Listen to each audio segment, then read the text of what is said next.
Okay, we're live.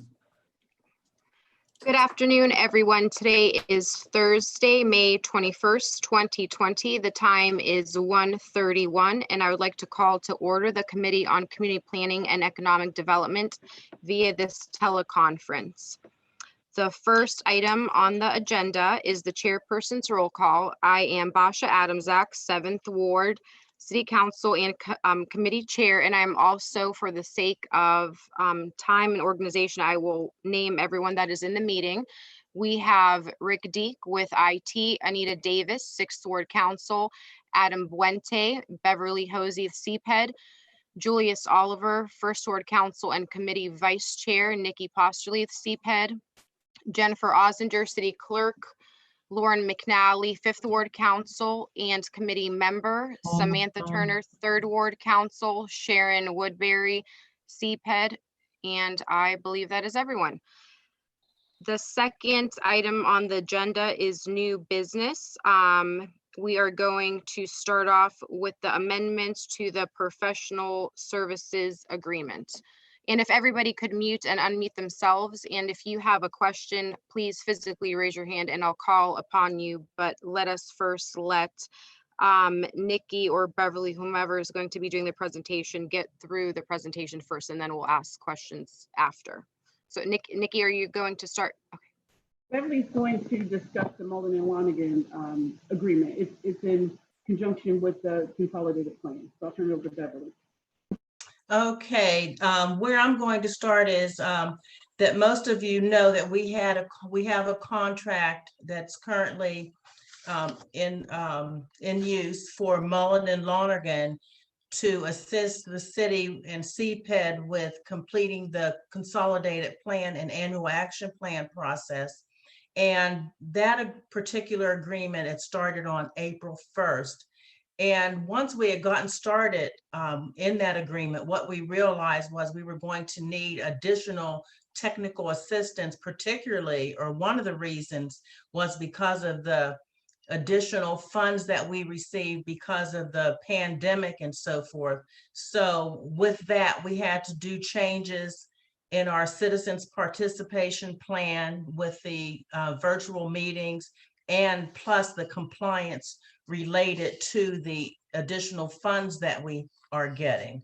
And the nature of the agreement with, or the amendment that we want to make with Mullen and Lonergan is to provide additional and temporary expertise in the form of technical assistance. And so that's why we are asking for that amendment to the agreement. And Mullen and Lonergan will function as an extension of our staff to help us define some of the alternative solutions to a lot of the complex challenges that we're having right now. And again, to provide temporary expertise, not only to community development, but also to economic development. They'll help the city achieve our goals, and it'll be in a more creative fashion, but yet efficient and compliant with the HUD regulations and so forth. Their approach is really based on providing innovative ideas, technical support that's going to lead to successful implementation and development of a lot of the initiatives that we want to achieve. Does anybody have any questions on that? Councilwoman McNally.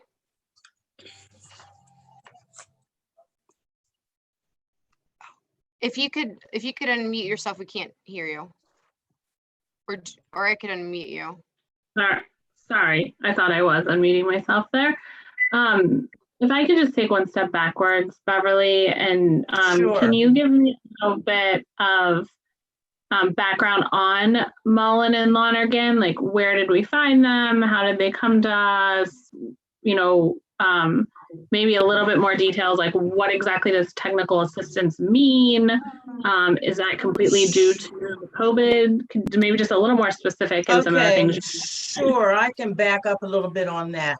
The reason that I knew about Mullen and Lonergan is because the city had used them for our continuum of care and with their grant.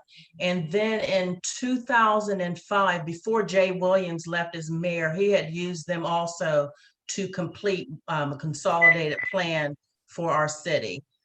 And I just knew them also as far as their expertise. Their expertise is with the HUD programs, our home program, our community development block grant program, and our homeless assistance programs. And as far as what the technical assistance is, it's basically if we have a question, let's say about how we use not just the pandemic related COVID funds, but also even our regular CDBG program funds, as far as clarifying, are we using our public service funds correctly, even though we've used them in the past and we've been monitored and so forth by HUD. But it is my real concern now to make sure that everything that we're doing and implementing is compliance related and compliance sufficient, you know, that everything that we do is within the HUD regulatory guidelines and citations and so forth. So, and the other reason is because when you come in as a new director, even there may be some things that we've done one way in the past, but as a new CDA director, I also want to make sure that the patterns that we've been following are the correct paths, and the, you know, that we have a very good and correct understanding of a lot of complex regulations and so forth. So does that answer your? Councilwoman McNally. Yes, thank you. It does answer my question. Can I just do a follow-up here? So make sure I understand. So we currently contracted with them, which started in April, to help us evaluate the way we utilize the funds, or help us plan how to utilize the funds, or a combination. Okay. Here's what Lauren, here's what we hired them for in the first place. Every 5 years, we have to do a strategic plan that HUD calls a 5-year consolidated plan. And that is basically our application to HUD for the funds that come into the city. So we have to do a citizens plan. It involves the whole city and stakeholders deciding what are our priorities, what are we going to do with our funding for the next 5 years, what organizations and what type of projects do we want to move forward with, and so forth. So basically, then after that, we do a 1-year plan. So we do the 5-year plan, and then within that 5 years, every year we do an additional 1-year plan to say, well, how are we going to use the specific funds that come in for that particular year? For example, during this 5-year plan process, we're also doing a plan to establish how we're going to use our 2020 to 21 funds. Then next year, we do the same type of annual action plan process for our 21 to 22 funds. So we do that for the entire 5 years. Then when that plan expires after the 5 years, after 2024, we have to do another 5 years. So it's just a process. And one of the other reasons why we hire the consultant to help us with this is because we were really behind because of some different situations in CPED. We were kind of behind the 8 ball getting this plan started. So we needed some additional assistance and guidance to help us get it to HUD, because we have a deadline as far as getting it in and getting it in done properly. So then they are helping us create the plan. Yes. Okay, and then they're helping us create the plan and make sure that it's in compliance. Yes. Okay, and And then that's this what the stakeholder meetings will be for. And then Yeah. additional ask of the technical assistance add-on to their contract is just because we received extra funding for COVID? Well, and actually that's part of it. It's because we received the extra funding, and also to help us moving forward as we implement all of these programs. So once we get this funding and once the plan is accepted by HUD, we still have to implement it properly. So what that means is we have to make sure everything is done within HUD regulations.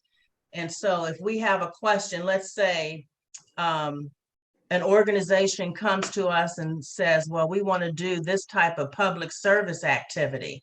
And so internally, we can read the guidelines and so forth of setting up that type of project.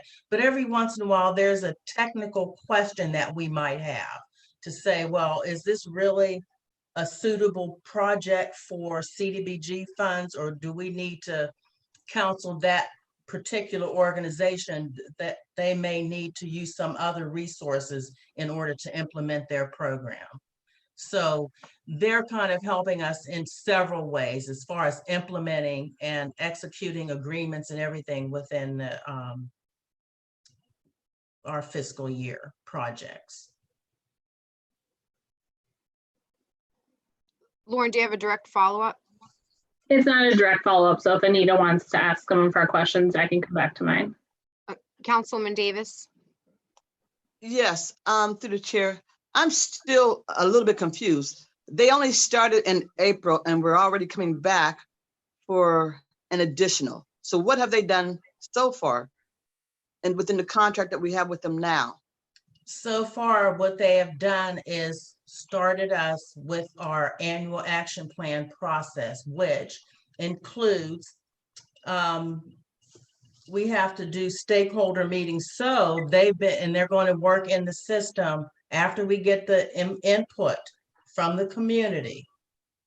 We're going to put that information in our HUD system.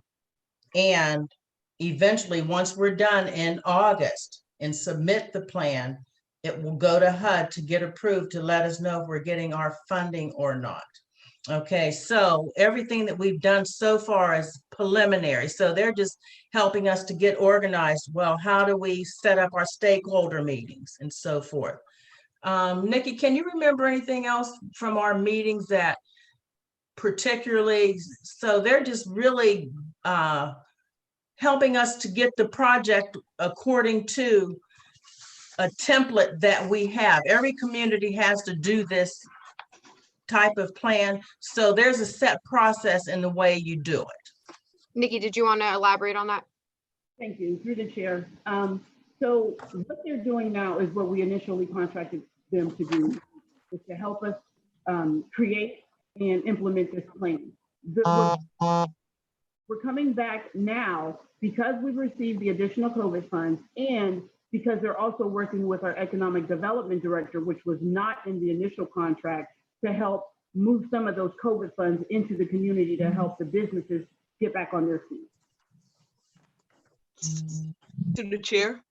Yes, Anita? So had we not received these COVID funds, they wouldn't be coming back. You wouldn't be coming back here to us for an additional. Is that it? That is correct. Yes. Okay. So it's only because we got more money, then all of a sudden we got to spend more money. Correct. Now, my question then is, how much more are you out of that? What's 134,000? No, it's 35,000 for the consultant. No, the COVID funding that we're going to be getting is 134,000, I believe. No, it's 2 million something. So we're It's at over. 2 million. Yes. 2 couple million days in ago- the block grant, and then we have about 1 million in our homeless grant. Okay, but of the COVID money alone, what's that dollar amount? 2 million. 2 million. Total of And so how much more will they be asking out of our 2 million? They don't ask for money out of our 2 million. It's out of our professional services How much is that going to budget. be? How much?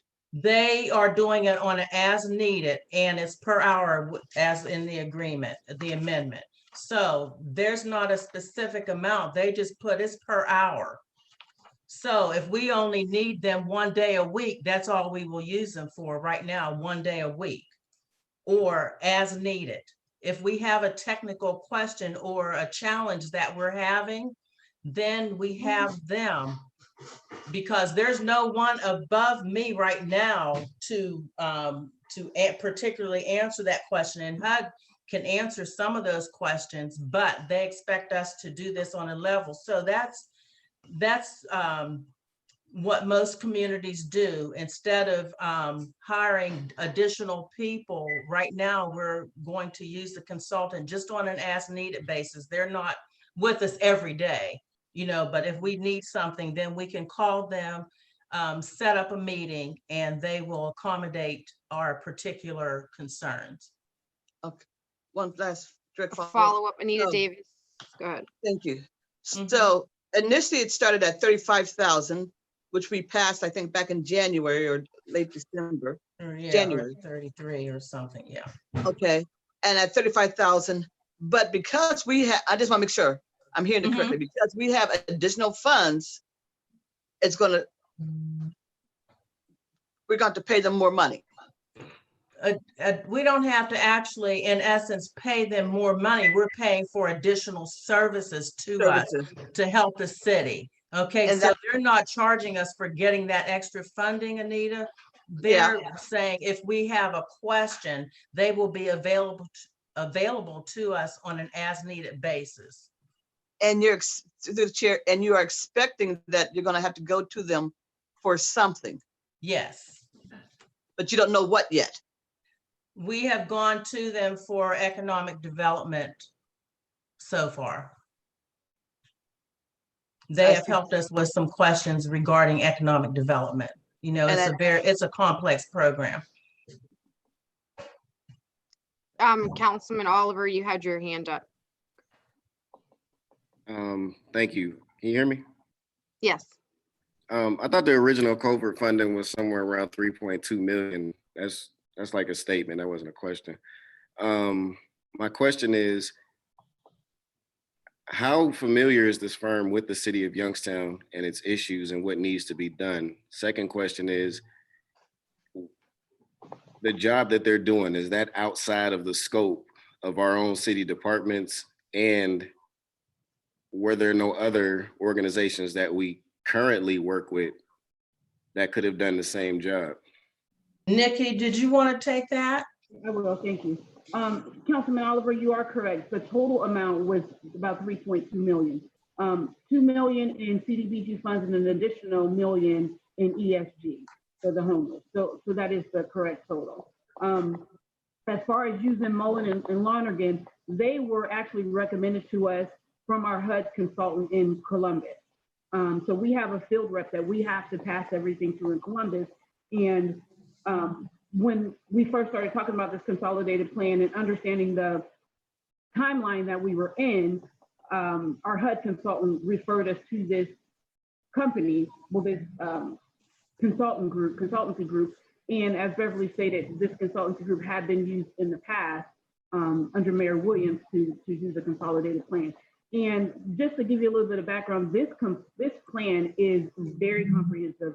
It's a lot of information, pulling from all of our resources and all of our networks and all of our subrecipients and community information. They actually look back to previous plans to kind of make sure that we're following the proper guidelines from the previous plan and also help us craft going forward. So you have to have a level of expertise in HUD and understanding HUD regulations in order to help us through this process. Councilman Oliver, did you have a Not right now. Thank you. Councilwoman Turner?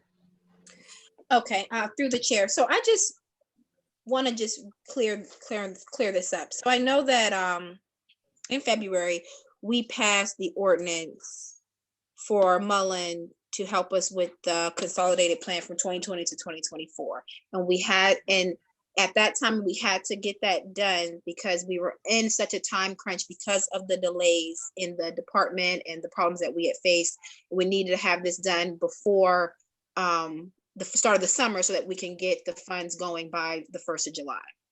Correct? Okay. So that was the plan. And they were also going to help us build the action plan for 2020 to 2021 simultaneously. Is kind of what I have down as far as our notes in our previous CPED meeting to discuss this. So now we are requesting that we wait first, April 1st. We didn't end up submitting anything April 1st. Did HUD push that deadline back? Our submissions, we're on track with what we proposed with the consultant. We are. Okay. Okay. So then, so now what they're asking for is additional 33,000 to provide additional support for programs outside of our consolidated plan. What the ask is now is to amend the original agreement to include the services that need to be provided based on the COVID funding that we received and the technical assistance that we're giving economic development. Economic development in helping the businesses come out of this COVID and kind of get on their feet, new businesses and established businesses, was not included in the original plan when we came to you that was approved in April. So now that we have this additional funding source and we have an additional need, which is how do we get this COVID related funds? And it has to be all related to this health crisis, which is totally separate than our original plan that we normally do every 5 years. So this is a whole different pot of money for a whole different reason. It cannot be just added on to the funds that we were already receiving for our consolidated plan. It has to be separate. So I guess then my question would be, why isn't this its own separate agreement then if this is for a whole different pot of money? Because it's still HUD money. It's still HUD money and it's still the same consultant. So we figured it was easier since we're working with the same consultant just to amend it to add on the COVID funds. To add the COVID funds to that funding, because that funding still has to be used in the same funding cycle. Correct. Yes. And then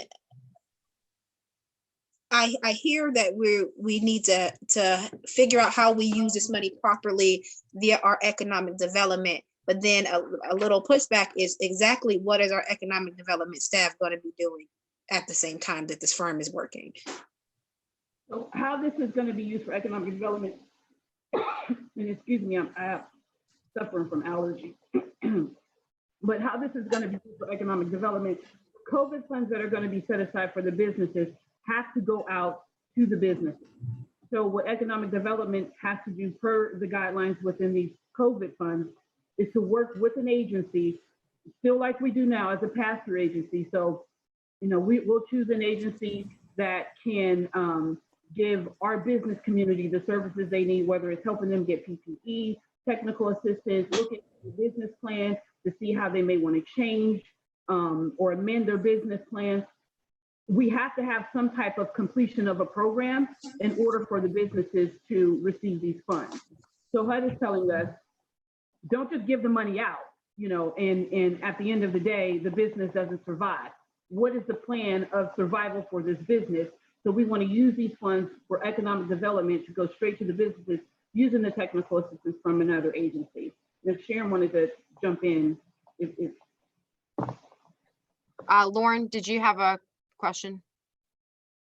Yeah, just along these lines here with the economic development. I know we recently also hired EAG for economic development. How come they can't be the ones to go through with this portion of the plan instead? Nikki, are you going to? I'll take that for a minute. Beverly? There are other organizations that understand economic development, but the biggest issue is economic development in the context of HUD requirements.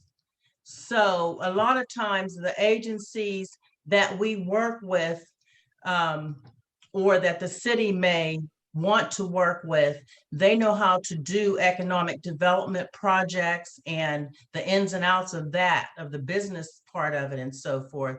But the HUD regulations are very complex, and the average agency or organization or business, if they have not worked with HUD, they are not familiar. And then the city is the one that is ultimately responsible to make sure that these programs, economic development projects, if you will, are implemented and executed within the proper regulatory guidelines. And that can sometimes cause problems when we get monitored. We just want to make sure all the I's are dotted and T's are crossed before implementation, rather than having a compliance issue or payback funds or something in the end. So that's where the expertise comes, and this particular organization has the expertise to make sure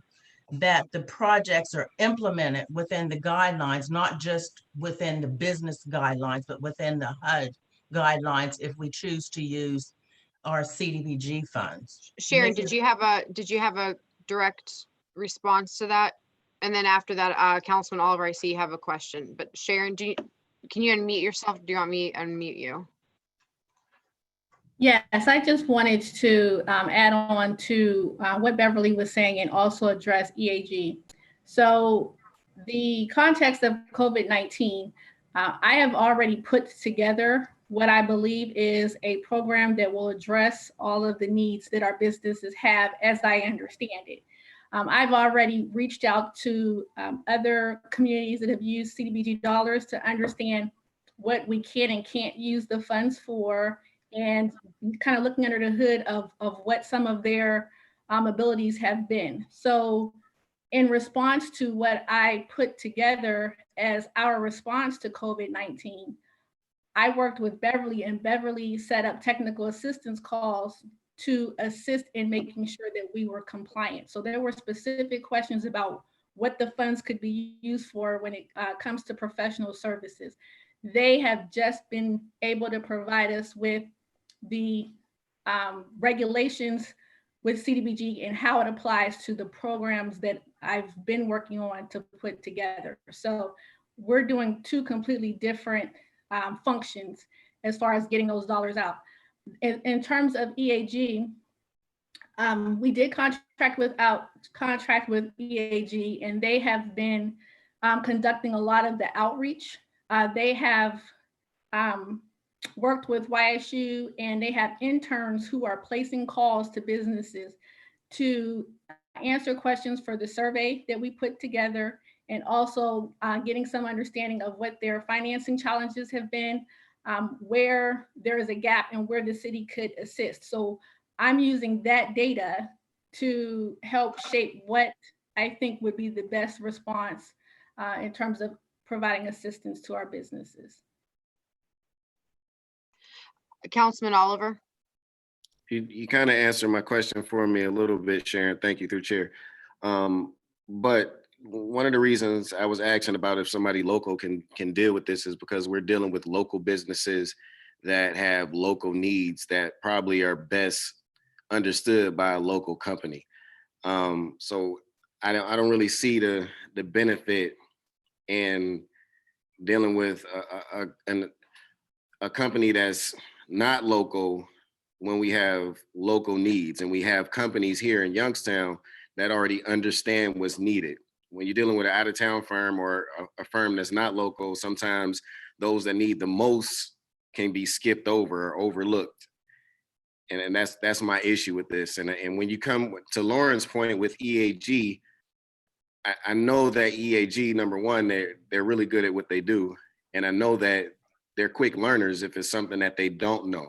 I also know that they are familiar with HUD and its regulations and how money needs to be allocated. So are we going with this other company just because it was suggested by somebody else, or are we going with them because, I mean, what's really the real reason why we're going with this particular group rather than another group that we already can deal with here in the city of Youngstown?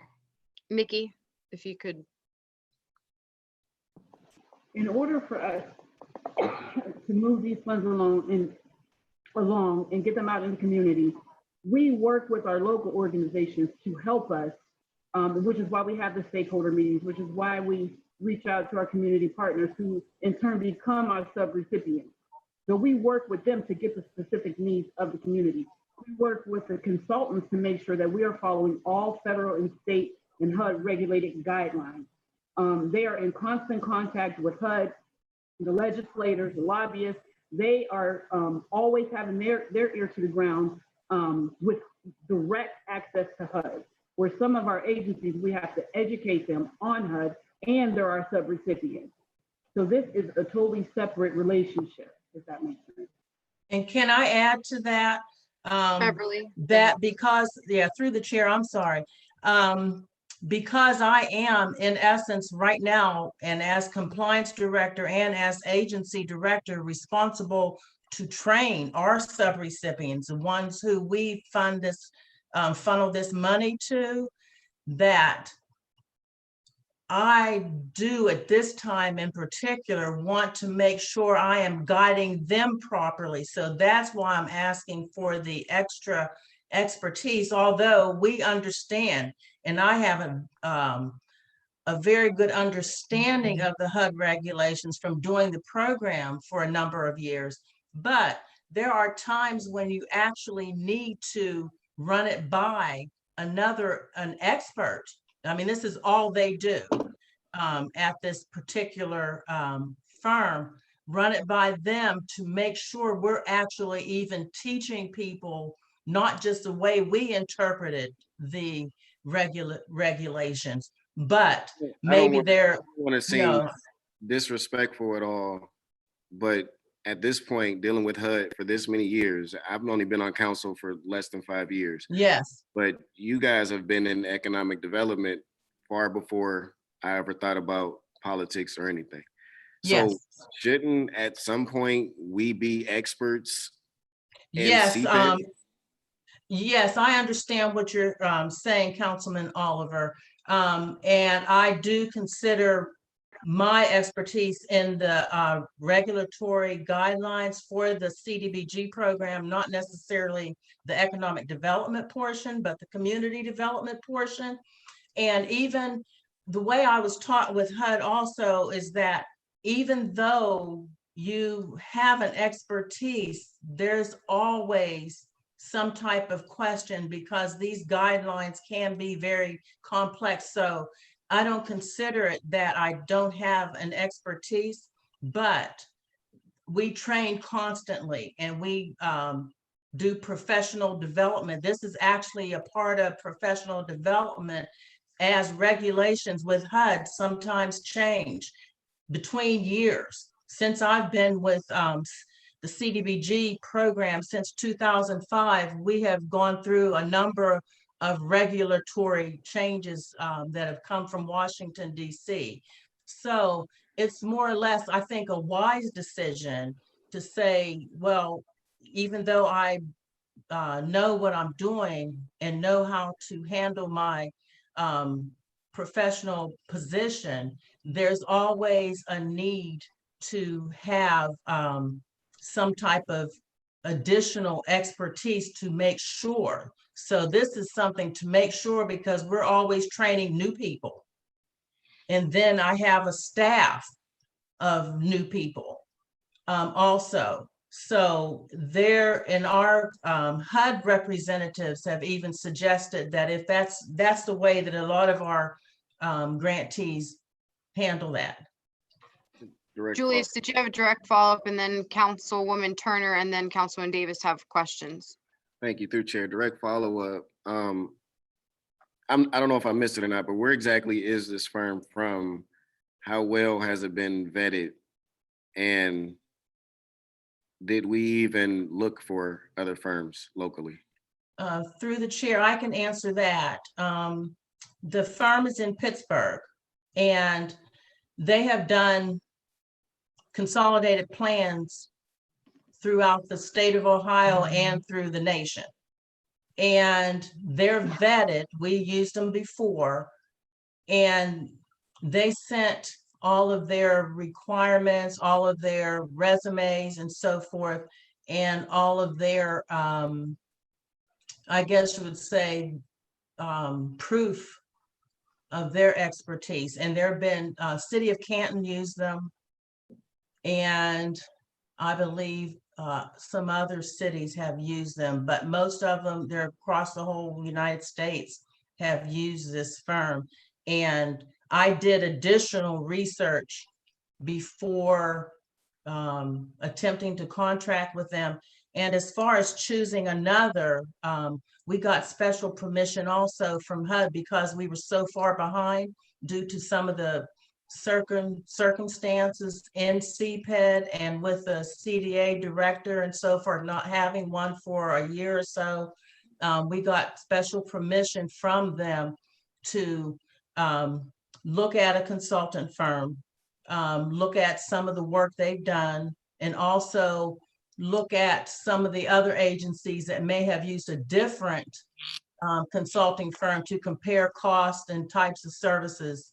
And that's how we ended up doing that. And that's probably all I can say now. I don't know if Nikki may have something to add to that, but that is all I have to say about that at this time. Before Nikki, before you, I just wanted, last thing, I would be much more comfortable with a local firm that understands the needs of our particular community.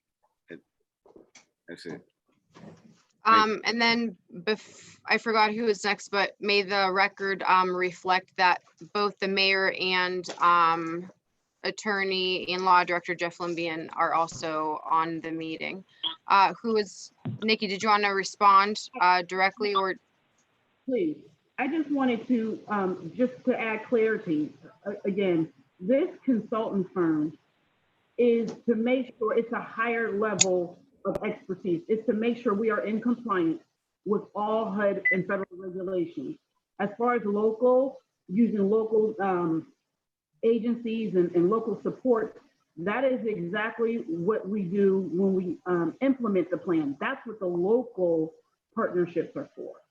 So if we partnered with the local partnerships to be our consulting firm, we can't partner with them at the same time to implement the funds and get the funds out in the community, because those are two totally different things, and it will create a conflict in contract.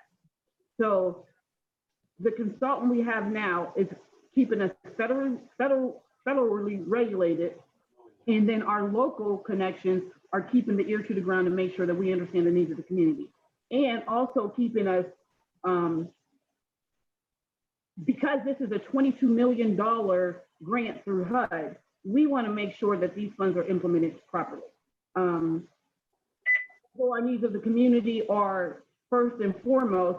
We want to make sure that we are properly expending these services that HUD is allowing us to do as an entitlement city, or we'd have to pay that money back. I know Anita had her hand up as well, but it looks like she's not in the meeting. Rick, are we locked? Is the meeting locked? Would she be able to enter the meeting again?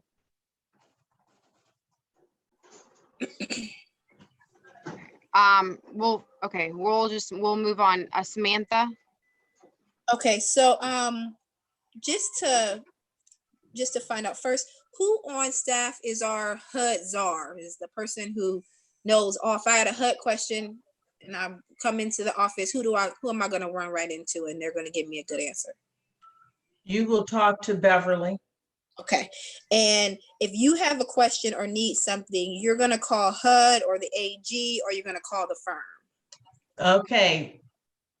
At this point in time, because we've been working with the firm, that's who I would call. But there are certain things that we can call HUD, but we can't call them for everything that we need, simply because that is not what they do on a daily basis. If we really need something, we can call them, but they are busy too, just like we are. So they would probably call Washington someone in Washington if they had a question.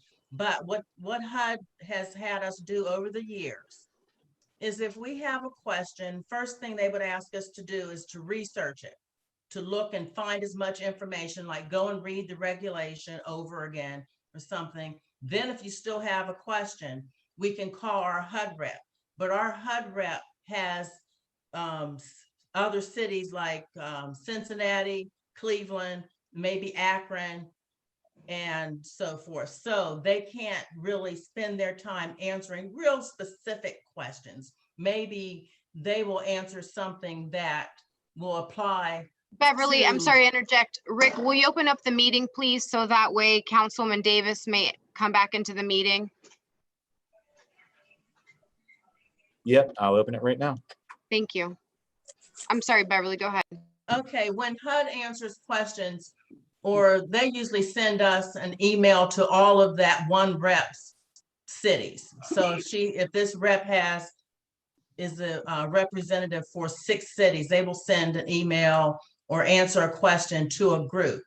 Now, sometimes if we're asking a specific question about something we're implementing for the city of Youngstown, that's where the representative or the firm may be able to help us better than HUD. Hello, I have a question on that Amazon bill that you submitted. If everybody could, Karen, if everybody could mute their, disperse where it went to, is that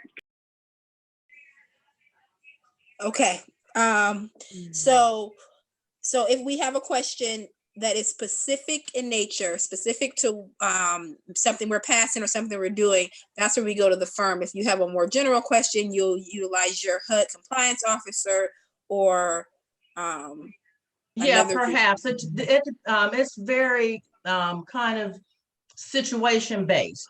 Okay. Everything that we do, most of the things that we do with HUD are situation based. And I'd also like to address that I've been the compliance director for quite some time. And so I do know the regulations, and the city's been out of, hasn't been in trouble under my watch. Okay. So I understand it at that level in doing compliance and taking care of our subrecipients, making sure they're trained on the regulations and making sure I keep up on everything as far as what we need to do in this situation, and all of that, everything, compliance and monitoring.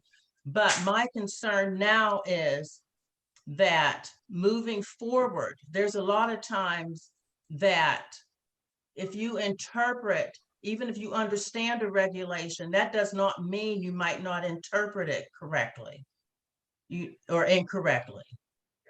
So a lot of the regulations are interpretation based. They're not clear they're not clear all the time. So I've had enough experience with HUD to know that I might read something and it's not always clear. So that's where we need that next opinion, perhaps, or have a discussion with someone who really has a deep understanding of the regulation and may be able to help us see it a different way or understand it the way it is meant to be understood. So that's my experience with HUD, that their regulations are tough and complex a lot of times. Samantha, did you have a direct follow-up? If not, Councilman Davis has a question. I do. So prior to this, you were the compliant, you kept us in compliance. You kept Yes. everything in compliance. Now you've moved into the director position. Are you saying Yes. there's no one, now that you're in that position, there's no one under you to do the job that you did and you need the Right. support? Okay. Yes, there's no one under me, and there's someone part-time helping me out, but in a month, she's only been there a month, she cannot possibly have an understanding of the regulations as I do. So I'm still doing that. Okay. So, and then as director, I want to make sure if we bring on someone new, that I'm not training them just in my way, but making sure that I've always had a correct understanding of what I'm training, not just the agencies, but our staff. That's a lot of responsibility because it all will come back on the city. And I just think it's a wise move to do that, and a lot of the agencies do that. Just to make sure, because we don't want to get the city in a position where we didn't cross a T, not intentionally, but then have a monitoring finding and end up, and I'm not saying that we won't make mistakes, but I'm just trying to do a safeguard, knowing how, having worked in this program for so long, how complex it can be and how complex it is, regardless of my level of expertise. Anita, Yes, through the chair. Beverly, what I'm trying to find out, just bear with me. How much are we gonna have we received or will be receiving in regular CDBG funds? And how much more is in the COVID funds? And the increase that you're gonna be asking for is to take it to 68,000 versus the 35,000? Okay, let me take your question in a couple pieces. Okay, thanks. The CDBG, our annual grant for 2020 is a bit over 3.5 million.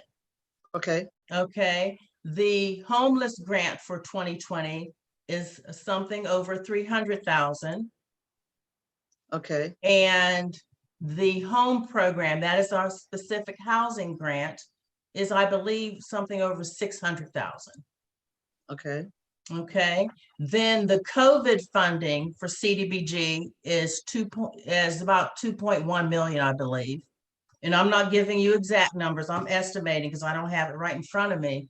And the emergency homeless grant is about 1 million.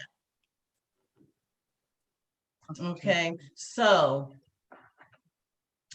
now what was the other part of your question, Anita? It was, through the chair, it was to ask, the increase is going to be how much? Okay. Company. Okay, here's, through the chair, here's how we set that up. And because we're just going to need them on an as needed basis, it's kind of an open type of payment based on hourly rate. So they're not asking for another full grant amount. They're saying if we need them for an hour, we will pay them for an hour. If we don't need them during that week or during that month, we will pay them nothing. Okay, so they will invoice us for those hours as we use them just for technical assistance. And it could be COVID related, or it could be economic development related.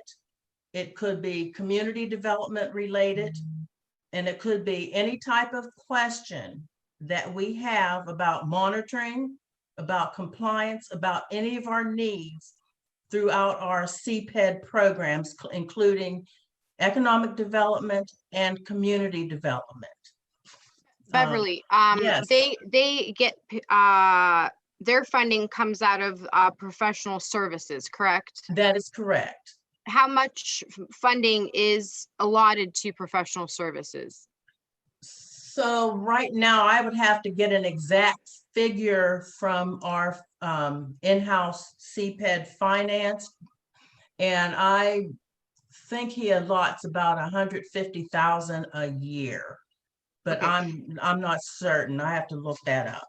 Yeah, because I think maybe part of the concern is that it seems, I mean, until you just stated this, that perhaps there was, I don't want to say an infinite amount, but an infinite amount of money that would potentially go to them. But that's not the case if we only have so much funding in professional services. And Yes. I don't know if maybe some of my colleagues were thinking that also the additional $2 million that we received for COVID, that, a substantial amount of that would go towards consulting, when that's not the case, because there's only so much money in professional services as is anyhow.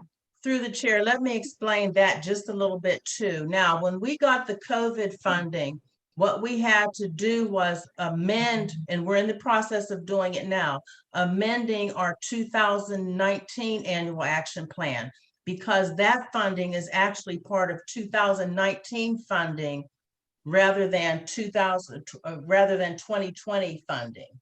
So, and then we have a waiver from HUD that we can use, that we could use additional money in our admin to cover the cost of having those funds. So we're not using any of the actual COVID funds. We're using what we're able to allot to our professional services to enlist the help that we need to implement these funds. Anita, and then I saw, go ahead, Anita. Well, no, what I'm trying to figure out though, if it's within professional services, Yes. you have $120,000 for professional services. 150. 150. Are we giving them an open? It's in an open checkbook that's going to be there that they can go up to. Do we have a topping point? I mean, we may say it's only by the hour, but if something hits the fan, is there a topping point, or no? Are we giving them is this a blank basically that you're saying you want? No. What's the cutoff? Well,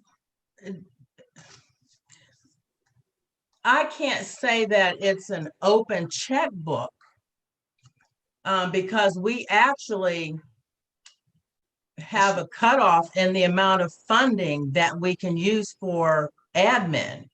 So that's something we track also, that HUD doesn't give us an open book on using admin funds. We can use 20% of our actual funding per year.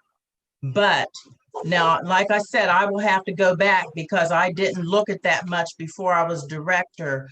You know, I think our budget is 150,000 and our finance person, Rich, keeps track of where we are. And we just know where we stand as far as using our admin funds. Nikki?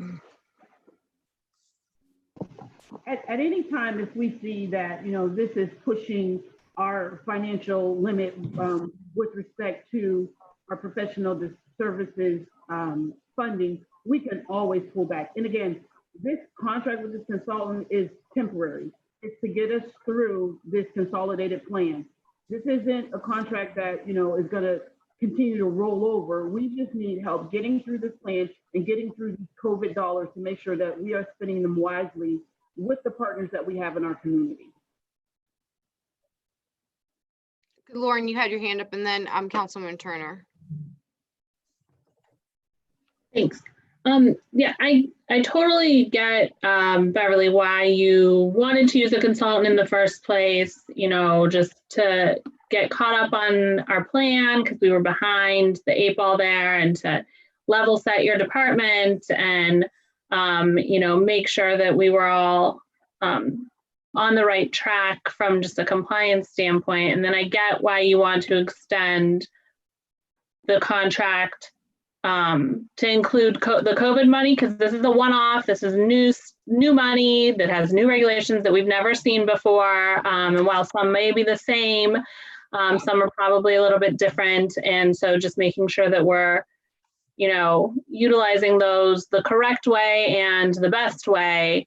You know, I can totally support getting help there from the consultant on that side. I do have just 2 questions, clarification. The current contract with them is the $33,000 that you guys shared the paperwork. Is that right? And then we're not sure how you're gonna draft the new contract with them, and there's not necessarily going to be a dollar amount in the new contract, but there will be a time frame amount, so it will expire within 12 months, or what's the time frame for either portions of the contract? Nikki, do you want to take that, because I did run that by the attorney as far as the actual contract. Okay, let me pull it up. Okay, so the amendment that we're submitting is for, again, the COVID-related funds. So that starts as of May 1st, when they started kind of helping us figure out how to properly use these funds. We're doing this from May to May, so it'll be a rolling calendar so that we make sure that during this whole year timeframe, if, again, that's only if we need them.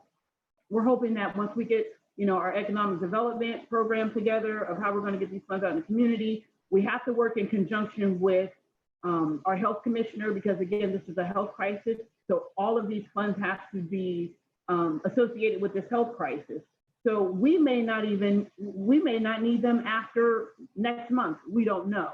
But we just wanted to have it open as long as these funds are available for us to spend for COVID. As far as the consolidated plan, I believe our deadline to have that completed is August, and our contract I thought was October, but I'd have to pull it again and look at it. So yes, these will expire, and the COVID amendment could expire sooner than later.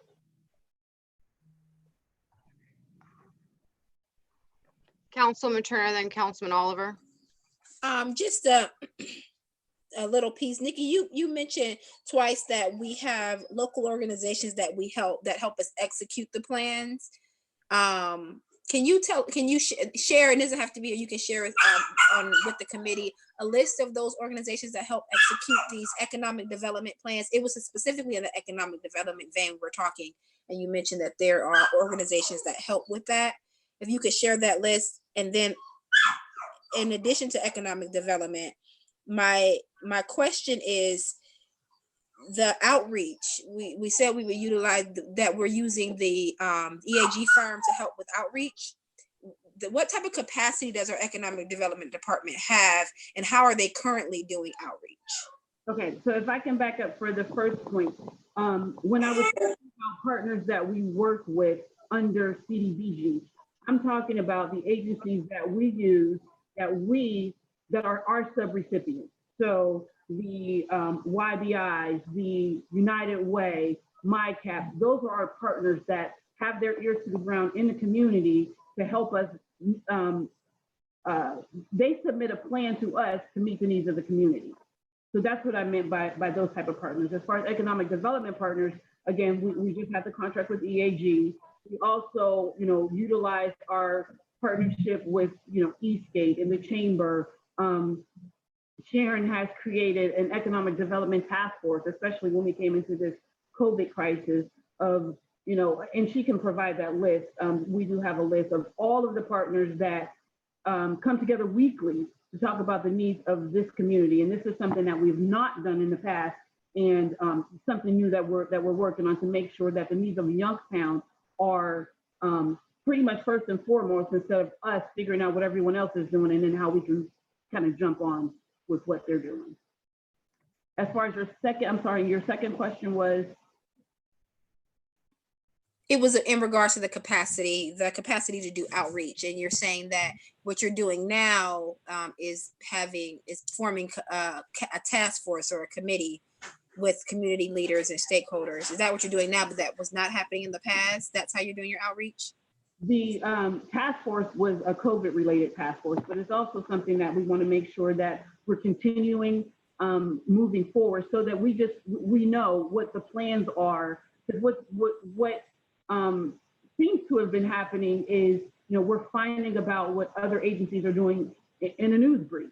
And this way we are in meetings with them, in the workings with them, so we know what other partners are doing, which helps us with our economic development reach. It helps us with our planning. We're at the table. And Sharon can probably elaborate a little better than I can, what the goals are of that outreach. We're using EAG now, again, for COVID outreach. As far as the partnership prior to now, I'm not sure. I know that we've used them, but I don't know to what capacity or what outreach.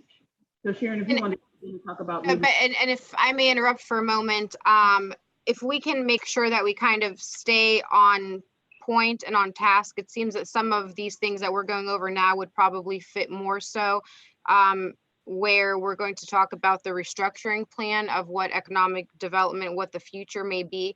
If we can make sure we stay on point with this specific amendment to this contract, please. So a direct follow-up through the chair. So EAG is doing COVID-related work, and Mullen is going to be doing also COVID-related work, but they're just doing separate things, separate consulting in separate areas, which is why, I mean, we keep mentioning these companies, and I want to just get clarity as to we're consulting with them to do separate things, but all under the vein of COVID. But Mullen is doing COVID and our 5-year consolidated plan. Through the chair, when Councilman Oliver had asked about, EAG because we've contracted with them. EAG is our community partner who understands the needs of Youngstown. So they're our ears to the ground. They're doing the data. They're doing data collection for us. Mullins doesn't have that information. They're not our community liaison in that respect. So again, yes, they are totally different because they have totally different areas of expertise. Anita? Yes, through the chair, I do have a concern with the companies that our agencies you're already dealing with. And will we see something at the local level like we're seeing at the national level, which is that if our neighborhood businesses and things don't already have a relationship with these agencies, they get stonewalled, they get iced out. How do we make sure that these agencies are doing their true outreach and not just playing favorites? Please, someone. Nikki, and then Councilman Oliver, I see you had a question. I'm not sure I understand your question. What agencies doing their outreach? Are you talking about? Well, you mentioned YBI and EAG, and if a company goes to them for these code and to try to apply for some of these COVID funds, will they get their fair hearing, or will they only be dealing with companies that they've already been dealing with? What we've decided, the route we've decided to take with regard to the COVID funds, YBI won't be the administrator of the funds. YBI would be the administrator, if we choose them, would be the administrator of the technical assistance. We already have a technical assistance grant agreement with YBI. So they will provide the technical assistance. And once they complete that technical assistance program with YBI, they in turn let us know that this business has gone through the program, and the city will extend the COVID funds to the organization. Sharon, did you want to jump in on that? Yes, if I could, through the chair. Yes, go ahead, Sharon. So in turn, I thought that we probably would get into some of the content of the goal of our COVID-19 funds with the restructuring. But to answer some of the questions that have come up now, to be clear, EAG is not providing consulting services to us. They're an extension of EAG because they are using interns and calling businesses to populate data. That's something that we don't have the capacity to do. I'm using that data to help decide, or on my recommendation, what I think we can use our funds for, what would be most beneficial to the business community, which is going to be feedback directly from all the businesses. I can forward the EAG report that we got in terms of the businesses that were polled, in terms of their location, and in terms of some of their industry types. So I'm using that data and then working with Beverly and with the consultant to figure out, when we get this funding in place, what am I allowed to use the funds for? What am I not allowed to use the funds for? YBI, the Small Business Development Center, and Mahoning Valley Economic Development Corporation are partners and working on this task force with me. They already have existing programming that fits into technical assistance. So we're not asking them to do anything different. I'm just identifying partners who are in that space, performing that work, and who can collaborate with us to make our program successful. In terms of some of the partnerships, I know that there have been some questions about YBI and whether their focus is too narrow. YBI now is the home of the State Minority Business Assistance Center.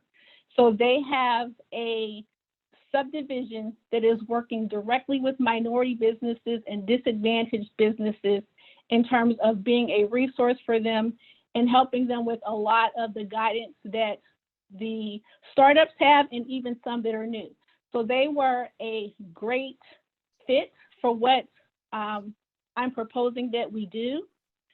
I do have a framework of what I think the COVID-19 stabilization fund can look like and how we can get those dollars out. But that's with partnerships, that's with us getting input from EAG. The partners that we're working with in order to do this are part of the task force. In terms of the task force itself, when we were hit by the pandemic, I wanted to make sure that we were all communicating, that we weren't duplicating services, and that we were sharing information so that as we were moving forward with this, if there was an agency stepping up to provide a certain service or they were getting funds federally, then we knew about it. We wanted to make sure that we were speaking with a consistent voice in terms of what type of assistance was there for anyone that called any one of those agencies. It was a peer sharing network in terms of what we were learning, depending on who may have had a little better of a handle on things. I got a lot of information from Congressman Ryan's office. They spoke with us and they talked about when that new funding was coming in, what we can expect. So we're all working together, and I have limited capacity. I'm a department of 2. And so it's critical for me to continue to work with them and find out ways that we can work together. Thank you for that clarification, Sharon. Councilman Oliver, do you still have a question? Yeah, I have 2 questions basically. Number one is this plan that the consultant firm is helping us with to be in compliance, is this plan already put down on paper, or is it something that this firm is also coming up with? It's just for clarity, because I'm not sure if I missed it or not. Is our plan already done and they're consulting us on our plan, or are they coming up with our plan for us? Or, I mean, you know what I mean? Where's the plan and what stage right now? Through the chair, this is Sharon. Can I respond? Yes, Sharon, go ahead. Yes, ma'am. Okay. I have just put pen to paper and integrated all of the conversations that I've had and from the information we're getting from EAG, and put together a program overview in terms of what our goals are, how much funding I would like to use, CDBG funding, in order to move this forward.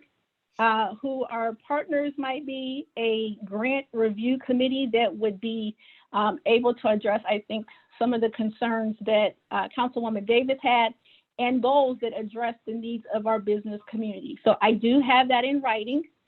It's not finalized, it's a draft program, because we still need to get some of the other partners engaged and comfortable with it. CDBG guidelines are very difficult. And I think earlier in the conversation, there was a question of how we have not been able to develop enough skill set in business knowledge with that. I just want to bring to the council, this committee's attention, that for a long time, we did not use community development block grant dollars for any of our programs. We started utilizing that when all of our general funds dried up and there was no funding available to us. So we are trying to work with some of the restrictions, and to be forthright, that's a big reason for why we never used block grant dollars in the past, because there's a lot in terms of restrictions and requirements from businesses that were very paperwork intensive, and it just was not something that the administration at that time thought shouldn't be the direction that we were going in. So when CPED combined and I was more aware of what some of the other divisions, so community development, planning and zoning, what some of their tasks were, what some of the funding sources were. I was trying to integrate that, and that's when we started using CDBG dollars more than we ever used before, because we really didn't use them at all. And Beverly put this contract together in terms of technical assistance, because they are really kind of, as she said, interpreting things on the economic development side, which in the past, CDBG funds were not used for. They were used for more of our social service agencies. We're expanding the use of it. Okay. Second question to be kind of to Anita Davis's concerns or her point. I don't know if everybody pays attention to things the way I pay attention to it, but our economic development department has no specific focus on minorities or minority businesses, even though our city is basically 50% or over 50% minority. Okay. So if our economic development has no specific focus on helping minorities specifically, and we've seen what's going on with the stimulus money and PPP and everything, and how these banks have been able to just give the money to the people they deal with the most. Their biggest clients are the people that's most likely to get them the best interest in return. What do we have in place to make sure any of this, if we don't have a focus in our own department, to make sure YBI, United Way, who receives millions of dollars but only puts thousands into the community, YBI, their minority program is limited. They can only do so much. It's only allowed to do so much. EAG, I love them, but where's the buffer that says that there's going to be any type of making sure that the businesses in Youngstown that would be most likely to receive help or assistance, they're going to get it regardless. They're going to get help regardless, because that's the focus of Youngstown, to take care of those what's considered big business in Youngstown. But where's the focus on the small little guy minority? If we don't have a focus in our department, which we don't, nobody can tell me we do. Where's our focus, and how do we make sure these people are focusing so nobody's left out? I don't know if Sharon or Nikki want to respond to that, but I think perhaps that is in the restructuring plan with the new planning director and some of the other positions and what their new roles and responsibilities are. Sharon or Nikki? Through the chair. Through the chair. Yes, go ahead, Sharon. Or maybe I should add, is there a minority consultant business associated with this whole plan moving forward? That's part of the question. Thank you. Through the chair. Yes, Sharon. There are specific components of the program that are structured in order for it to benefit minorities in general and minority businesses. So in terms of the award system, there are a number of components that I've integrated into this that help these businesses rank higher in terms of receiving assistance. So MBWB EDGE certified businesses that currently employ 50% or more City of Youngstown residents, businesses that are located in low to moderate income, owned by low to moderate income, or their businesses are located in low to moderate income census tracts. The goal of this program is to be able to help all, but to structure it in a way that where we are prioritizing those that are falling through the cracks in some of the concerns that Councilman Oliver has. In terms of minority business focus, and I'm not sure in what ways that can fit what the council person is asking for. We don't have a fund, a minority business fund that's set up.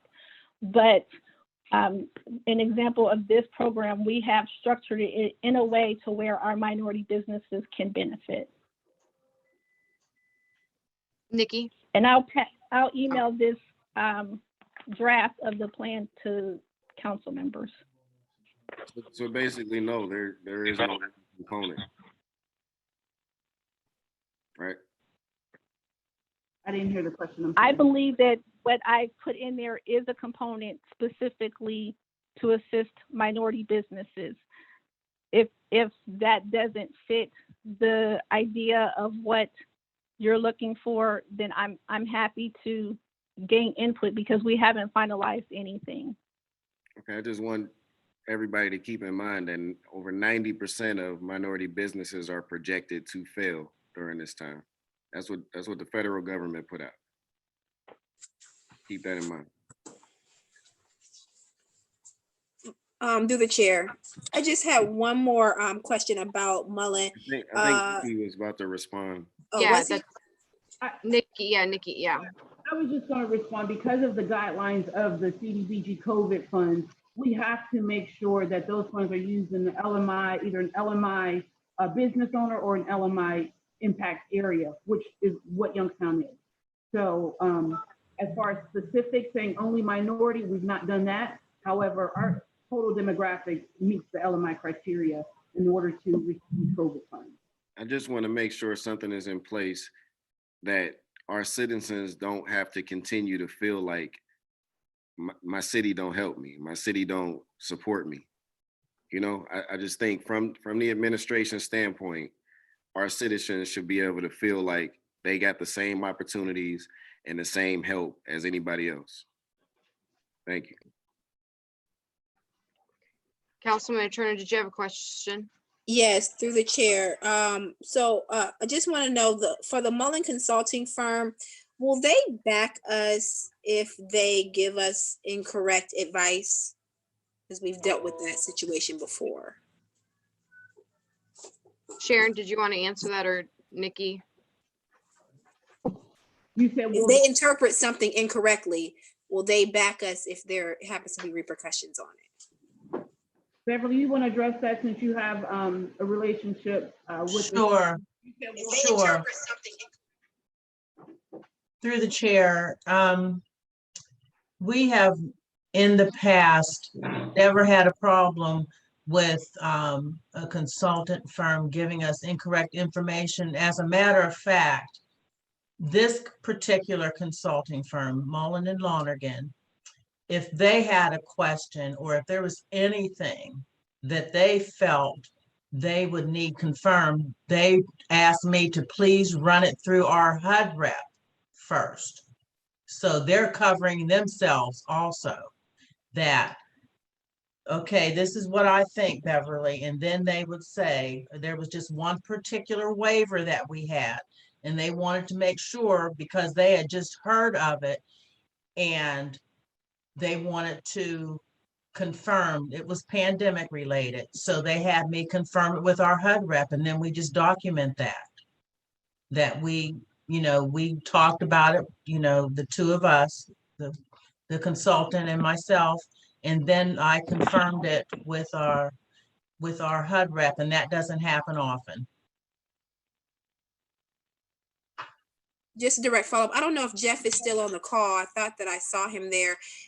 If in this in the contract language, in extending it for them to help us with these technical services, I would like to see that in the event, you know, something happens directly follows some incorrect advisement, that we are not completely financially on the hook as the city, but they're sharing in that burden with us.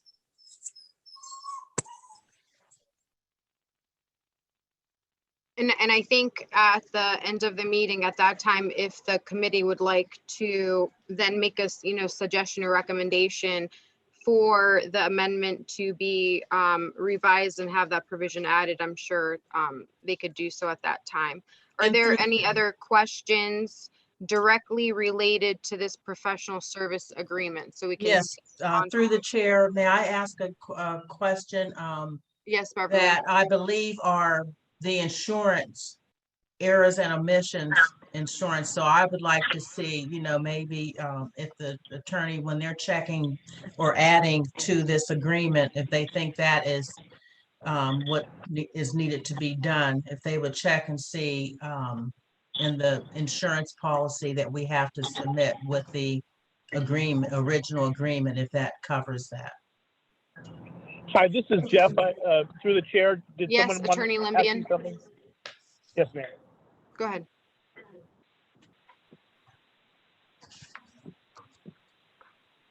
I'm sorry, Jeff, go ahead. Needs the question repeated to him. Yes, I for some reason my call dropped and I just was able to just get back on. So if you could ask again, please. Okay, so Jeff, the question was, in the event that Mullen provides us with an incorrect interpretation of a HUD rule, will they back us on that or share in that burden? And if they don't, if it's not currently in the agreement, can that be placed in the agreement? Well, yeah, anything can be placed in the agreement. I'm not familiar with the agreement with them yet, but if I would imagine they have insurance to cover any errors that they engage in. Yeah, like we I can said, verify that they do. Yeah, like I mentioned, I think at that time, if that would be, the wish of the committee, they could recommend for the law department at that time to draft in, the legislation to reflect that. Oh, absolutely. Are there any more questions or concerns specific to this agreement? Because we keep getting off topic a little bit. Some of these other items would be covered under these other agenda items.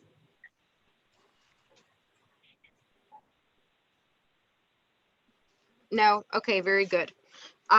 Let's move on to the professional services agreement for the planning consultant who will be speaking on that. Nikki, go ahead. Thank you. This is a proposal to renew the agreement that we have with Hunter Morrison for planning consultant for the city. I know Hunter came on towards the end of last year under a BOC agreement, but we wanted to extend it out through a whole year agreement and using his expertise in a variety of areas with overall planning for economic development, understanding and creating a strategic plan, looking at the 2010 plan that was already created and making sure if any modifications need to be made and implementing it. Also making sure that the downtown vision and downtown plan is implemented properly. He's also helping us with the Bill Grant initiative and making sure that our transit system and our neighborhood development plans, our agreements that we have with YNDC, kind of taking a whole look at the city and making sure that we're the core, we're at the center, and the activity that is going on in economic development and community development, pulling all that together strategically to make sure that we are ahead of the game and not always playing catch up and seeing what everyone else is doing and trying to figure it out as we go. As we can see, the reason that we're in the situation that we're in and the frustrations that we all share is because of lack of planning. There's a certain level of expertise that comes with that. Hunter brings that level of expertise.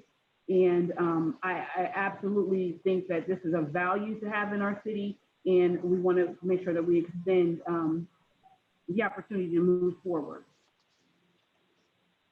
Lauren? So I thought you had put on the table the option to hire an in-house planner. Is that being removed now and replaced with Hunter? Nikki? Hunter is a consultant. Hunter is not our city planner. We need a city planner. What we're using Hunter is to help us create pretty much the vision for the city and help us put together this plan. What I also like to use Hunter for is succession planning. There is no succession planning because we don't have a planner. So with the help that we're using Hunter with is the whole restructuring plan, what works, where we need to go. I'd also like to have him help us create a search for a planner. So once we decide on that planner, which was already included in the budget that was passed, that gives time to train this planner. Because what we don't want is to pluck someone else into this equation after we've already started framing what the city should look like and what the initiatives of the city are. And then we put someone else in here, we have to start all over. So a true succession plan is helping us strategically look at our entire department, break it down into visions, what works, what doesn't, what do we need to change, and plan for the succession of a city plan. Lauren, did you have a follow-up or is that? I do, but you can move on. I want to think for a minute. Anita? Yes, through the chair.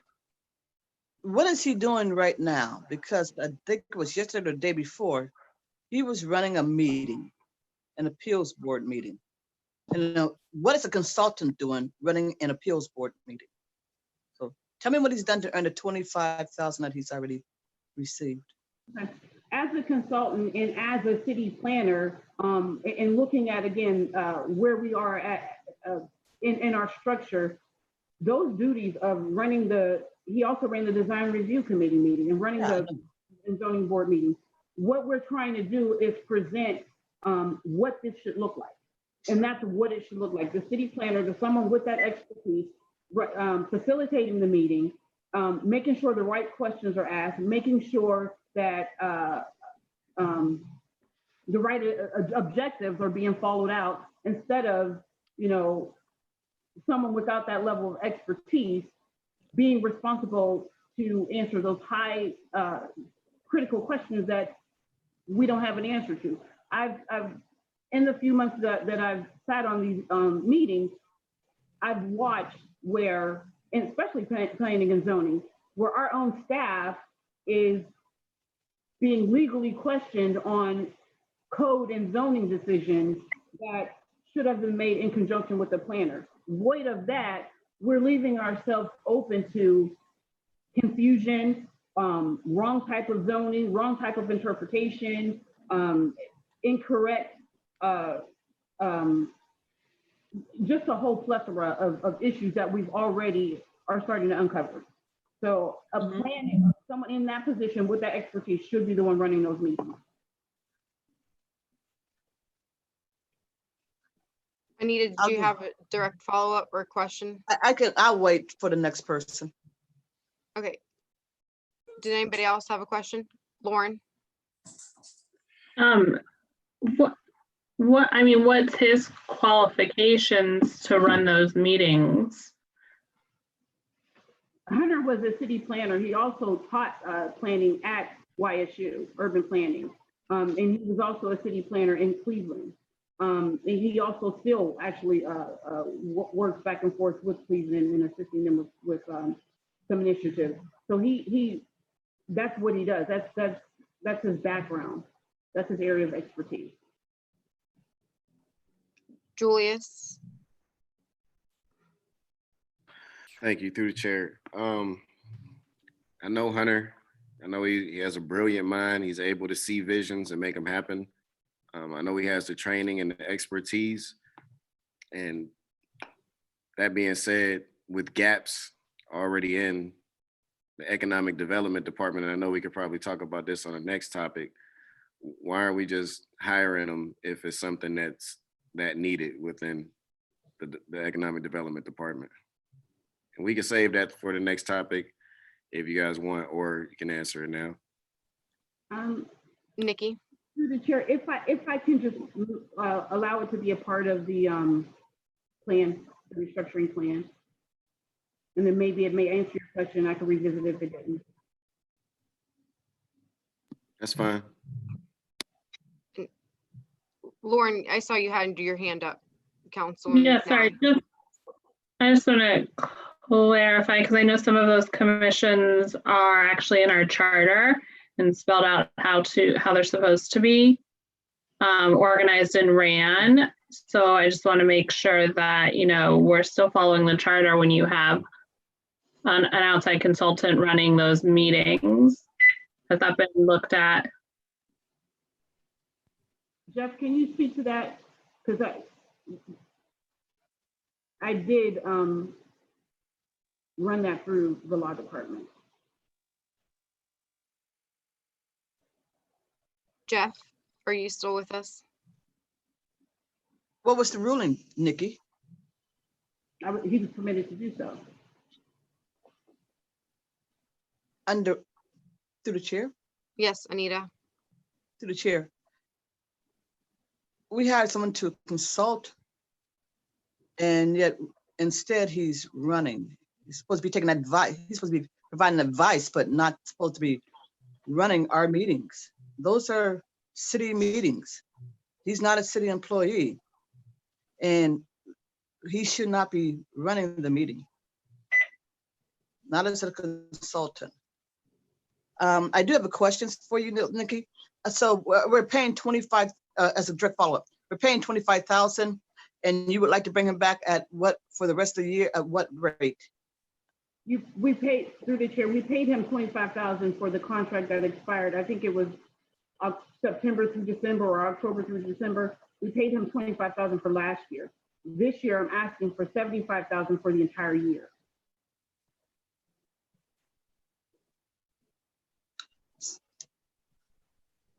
Through the chair? Yeah, go ahead, Anita. Yes. So what he's doing right now, he's not being paid. Is that it? That is correct. He has not been paid yet.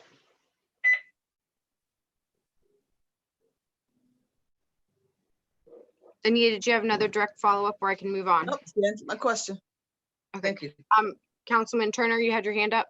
Yes, so how I'm kind of understanding this, I'm very familiar with Hunter and all of his work in Cleveland. So he is going to be your big picture person. He's going to review plans, help develop and get things in line. And then the director position, which we'll talk about next, is someone that will execute those plans, or, because it sounds like the work is going to significantly overlap, but because Hunter has a historical knowledge and we don't want to lose that. I'm trying to get clarity on why we need them both. Nikki? We need them both now because in a true succession, Hunter needs someone to train. So while he's helping me fill in the gaps, find out all of the knots, I guess, in the rope, we're trying to right size with the limitations that we have in the department and make the structure work. Once we put that structure in place, we need someone for Hunter to train to kind of carry that planning vision along. So whoever's going to be the planner is going to be working in the same capacity, because as a planner, a city planner, they're still going to have to consult with community development. They're still going to have to consult with economic development. So that consulting role is still going to be in place from a planner, because someone has to be able to take the information, put it together, and make sure that there's a vision and a strategic plan for the city. So what we're looking for now is to use Hunter to help us create that vision, and then to also use him to train the person who would be in the planning role. So direct follow-up through the chair. I guess then my question is, what is the big picture of vision coming out of the administration? Because that's the mayor gives the big picture and the vision for the city, and then the people in his administration execute that, and us as legislators, of course, make sure that we put the rules in place to make sure that happens. So this is why I think it's a lot of pushback on having a consultant paid the same amount as a planner and doing the job that should be coming. This information becoming the top down. This needs to come to us as this is the plan to make the city better. So and I'm sorry, I just got a little frustrated, but it seems as though Hunter is your city planner and he has an assistant who he is grooming for that job in the next year, instead of two planners who if I'm gonna get a trainee, a $75,000 trainee, he needs a $40,000 trainee, and he is the planner. But I'm still sticking to the point that this has to come from the top down, were, what's the vision of my mayor, my administration? So, and then how is it going to be implemented? So that's where I'm at with that. Nikki, did you want to answer that? I almost feel that that would be under our next topic with the plan that you supplied us for the whole vision of economic development, which would be our next agenda topic. Well, I submitted you, yes, there's a plan for that department, but and I'm not sure if that was a question or I believe it was a statement from Councilwoman Turner, but the way I vision this is your planner, your economic development division, your community development division, although they still carry out the vision of the mayor, they still need to be able to understand and be at the ground level to know what the needs of the community are, regardless of who the mayor is. So as administrations change and we flip-flop every 4 years or so, what that vision is going to be, without a planner to say, Mayor, here's what's going on in the city. Here are some of the initiatives that we got going. Here's our future vision.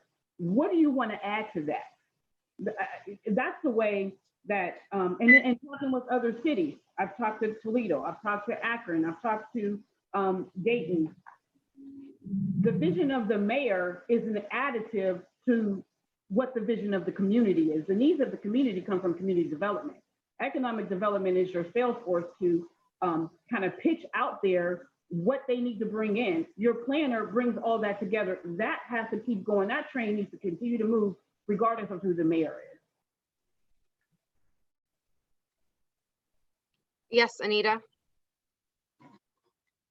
Yes, to the chair. So Nikki, amongst Hunter's duties would be to train the next person, the next planner, and to lay out the job description and to train that person to take over at what point? You know, what is the time frame for keeping Hunter? What is the time frame to bring this new person on board to be trained? And then when are we done with Hunter? Okay, so I have presented the idea of a planner a few months back, but you know, this whole COVID thing pushed us all back. What I'm looking for is to continue with Hunter and to create a search. When we find out, and we're already almost at June, so once we get a planner, Hunter's gonna need at least a year. So now at the end of this year, I'm coming back to ask for a 2021 contract so that Hunter can train this successor for a complete year. So I'm looking for Hunter through the end of 2021. And these funds that, and I'm just putting the whole, you know, idea out there. Hunter's contract is not being paid out of general funds. We're paying it out of CDBG, professional development funds that we already had set aside. I understand that part. I figured it's out of CDBG funds, but are those funds that could also have been utilized towards more things towards community improvement of its actual physical structure? You know, so what I'm hearing though is that Hunter will be here for not 1 year, but 2 years. And then we're going to have a trainee who's going to be trained for another whole year at full salary. So we'll be paying a trainee and a Hunter. If I can, is that right, Nick? Yes, if I can explain that in my restructure plan, you'll see that the idea of that. But yes, to answer that question.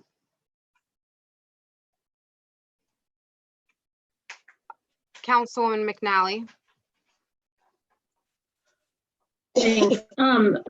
Can we see what he's done so far of his, you know, I don't want to be paying someone to run our meetings. I could, you know, $75 an hour to run a meeting seems like something we should be doing in-house, but if we can see what he has done so far, if he's supposed to be using his knowledge that he learns from these meetings or whatever it is, to formulate some type of overall plan, he should have some type of starting point or basis from the work that he's done so far. And I'd like to see that before deciding whether or not to move forward with this. I'm sorry, I'll get you that in the next couple of days. I'll get all that data from Hunter. And he does submit it's quarterly what he's worked on. So I'll get up to this point where we are. Councilman Davis. Through the chair, I just want to advise you that I will be leaving rather abruptly in about 10 minutes. I'm just going to be disappearing. But also, and to Nikki, I don't just want if it's just a bunch of numbers, that's not really what I'll be looking for. I want to see some concrete things that he's actually prepared for us. Okay. Okay, thanks.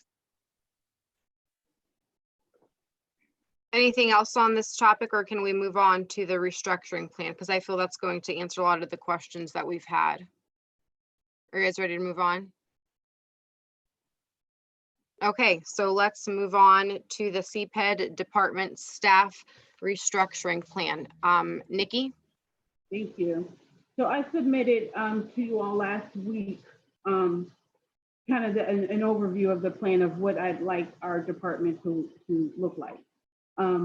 Understanding that the Community Planning Economic Development Department is the front line. We're the front line to the city. We're the front line of services. We're the revenue generating source for the city through our department.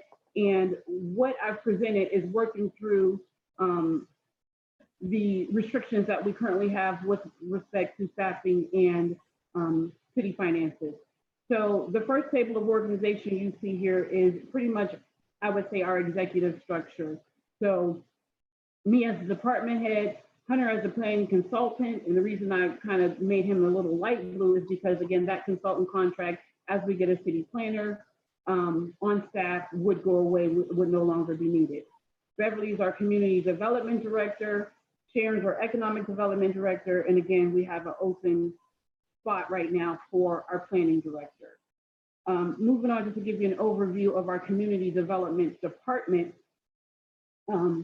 What our community development department is charged with is making sure that our citizens have a quality of life. That is their entire mission, is quality of life issues. So they administrate, as we previously spoke about, the HUD funding that go into the community to meet the needs of the citizens, whether that be, now we're talking COVID and business support, but housing grants, we're using the social services agencies to get that kind of money out to the community. We're actually working right now with YNDC on a housing survey. We use, again, MyCap services. We use a variety of different partners to make sure that our low to moderate income residents' needs and quality of life issues are being taken care of.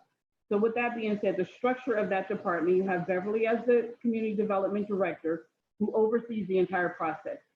Again, as she explained earlier, with the support of creating this consolidated plan, it is her responsibility to make sure that we host these stakeholder meetings to see what the needs of the community are, the meetings that we want to have with council, and that's something that we probably should have talked about when we were with the Mullins contract, because there's a meeting that we need to have with council, meetings that we have with the department to make sure that we're meeting the needs of our police, our fire, our parks and rec department.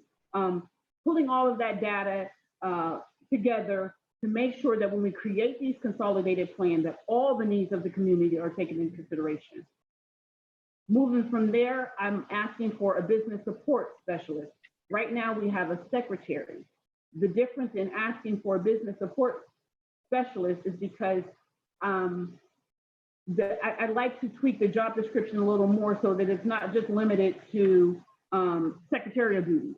I want this business support specialist to be able to be fluid in all departments, answer some basic questions, immediately respond to some simple needs of the community so that we're not backlogged waiting for issues to be taken care of and carried out. So business support will be a little more broad than having a secretary. Then moving on under the direction of Beverly is your finance officer.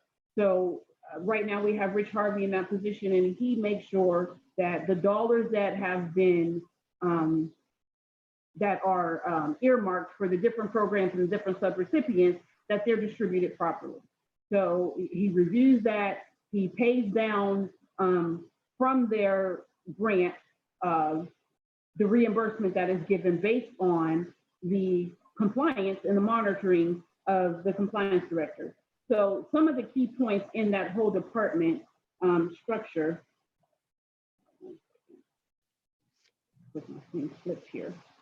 Some of the key points is, again, monitoring the subrecipients to make sure that we're in compliance. That's something that the compliance officer and assistant compliance officer do. Making sure the documents are in line, making sure that the plan they submitted to Beverly to approve them for this grant is still the plan that they're using. If there's been any administrative changes, if there's been any structural changes or plan changes, we have to make sure that those are updated. So this is what the compliance officer does. Right now, we have someone that we've contracted with to help compliance through this consolidated plan process. But again, that contract is not, that contract will end and we'll still need a compliance officer. So that position will still be void. Again, facilitating the stakeholder meetings, reviewing, score and ranking the subrecipients for funds, making sure that grants are administered properly, training all of our subrecipients on the CDBG, the home and the ESG program. So those are just some of the key points of the community development department. Moving on to economic development, you'll see the structure there.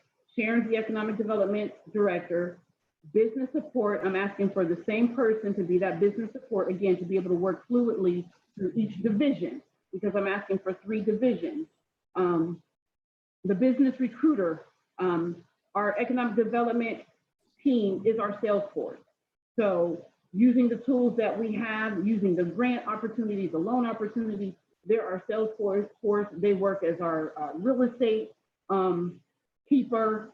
So the business recruiter's job is to go out to market the city, to let them know what's available, let them find out what the business needs are to see if they meet what the city has to offer, whether it's, certain land requirements, whether it's certain, utility requirements, whatever the needs of the business are. Do they meet the needs of, do they meet the features of the city so that we can have a good partnership? I'm asking for, which we don't have, a business retention specialist. And what this person would be doing is, while the recruiter's out getting the business, bringing that business back to Sharon, who would pretty much act as our underwriter, looking at how we can help them, seeing what programs fit their needs. The business retention specialist would be the person who's going to follow up with them regularly, meet with them regularly, make sure that whatever plan we put them in still works, see if there's any need for expansion. And also, we've added another component to that because in light of this whole COVID crisis, the health department needs assistance as well with the businesses to make sure that they're COVID compliant. So we'll be asking for this business retention specialist to not only meet the immediate needs of the business and the expansion needs, but to also work in conjunction with the health department to see if they still have PPE, if there's any structural changes that need to be made to make sure that they're COVID compliant, because that's one of the challenges that we're coming up against now with businesses being COVID compliant. So in a nutshell, our economic development department researches with the consultants, making sure that the employers that come here, again, in conjunction with the community development director or community development department, the employers that come here have to meet the needs of the community. So we need to work hand in hand to work where before a business is approved to come in the city, we need to make sure that we have the skill set there. Making sure that we're compliant with the needs of LMI. So the departments will kind of work hand in hand to make sure the business is the right fit. Just because a business wants to come here doesn't mean it's the right fit for our city and our citizens. Researching and making sure that development projects are happening around us. Advocating for business services and giving that guidance. Fostering relationships with our federal and state officials and community partners. Making sure that we're at the table with other stakeholders and seeing what workforce development initiatives are taking place. And also collaborating with our private partnerships and our philanthropic organizations to make sure that, excuse me, our economic developments are in line with what's going on regionally. And again, that's just a snapshot of both of the activities of those departments. If we move on to the planning division, this is where the huge void is. If Can you- everybody, and I'm sorry, can everybody see the chart, follow along with the chart? Is it visible to you guys too? Yeah, that's good for me. Okay. Okay. So this is where we're lacking. This is where the challenge is. We don't have the division. We don't have a standalone planning division to help put all of these pieces together. The planning division is who creates the vision, who takes the information that Beverly and her team have gathered from the community and the citizens, taking the information that Sharon and her team have gathered from the business community, put it together and say, okay, this is how Youngstown should be structured. This is how it's going to work. Here is everybody else that contributes to our city. How do we put it together to make sure Youngstown's vision is in line, is first and foremost in line with everyone else's vision? And just as an example, you know, it's great to see that one of our partners, Youngstown State University, it is phenomenal to see the work that they've done and the redevelopment that they've done and, you know, the infrastructure that they've done. But as you transition from campus down to the city, what does that look like? What should it look like? The planner creates that vision, works with YSU. Okay, I understand, here's your project. What does that blend into the city? What does it look like from downtown outside to other neighborhoods? What does it look like when you come off the freeway? What does it look like, you know, when you have infrastructure over? What do we want the east side and the Sharon line to look like? Also, meeting with each council person to say, what is your vision for your ward?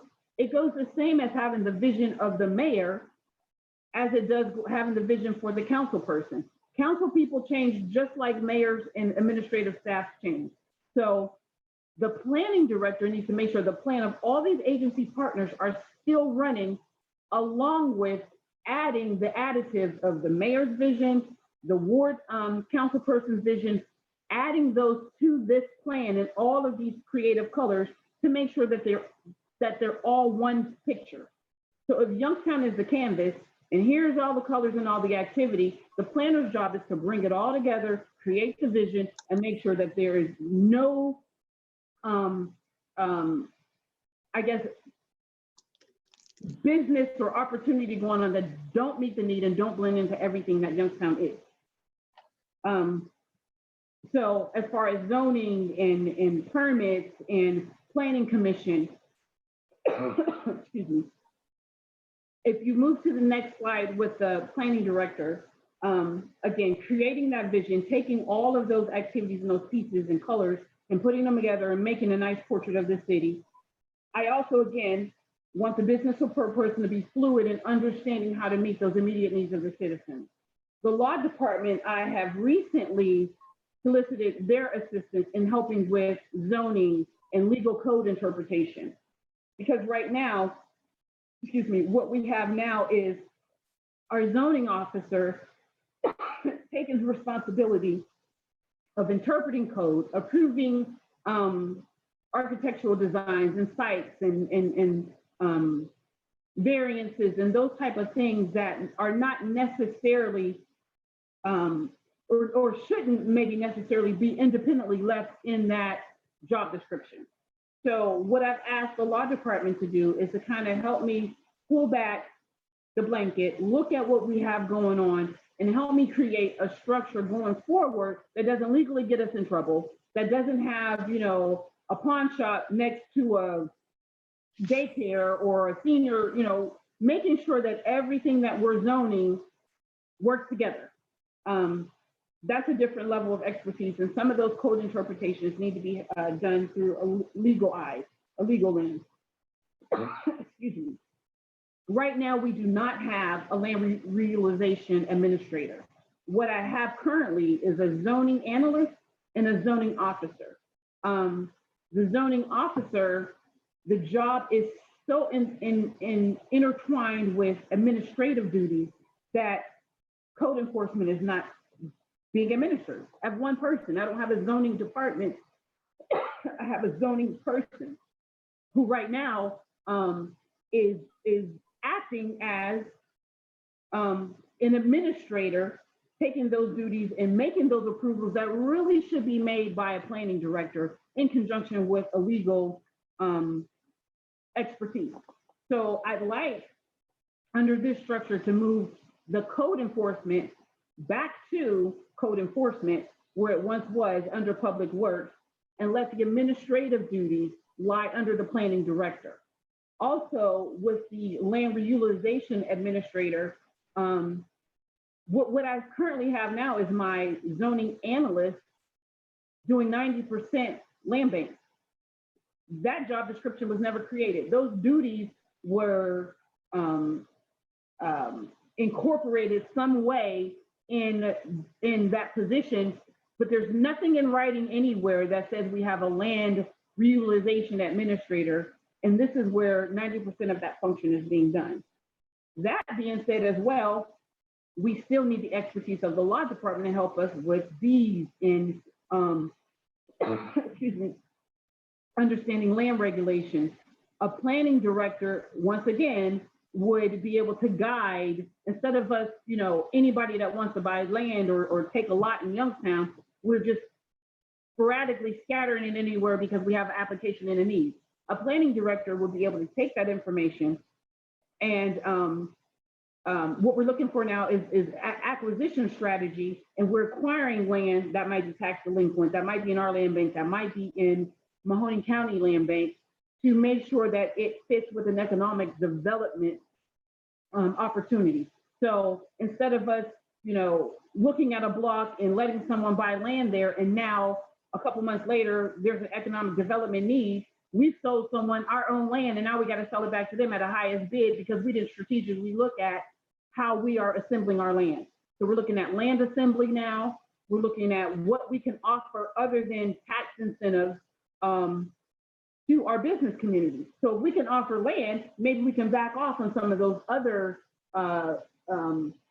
opportunities that business owners have been taking advantage of in the past.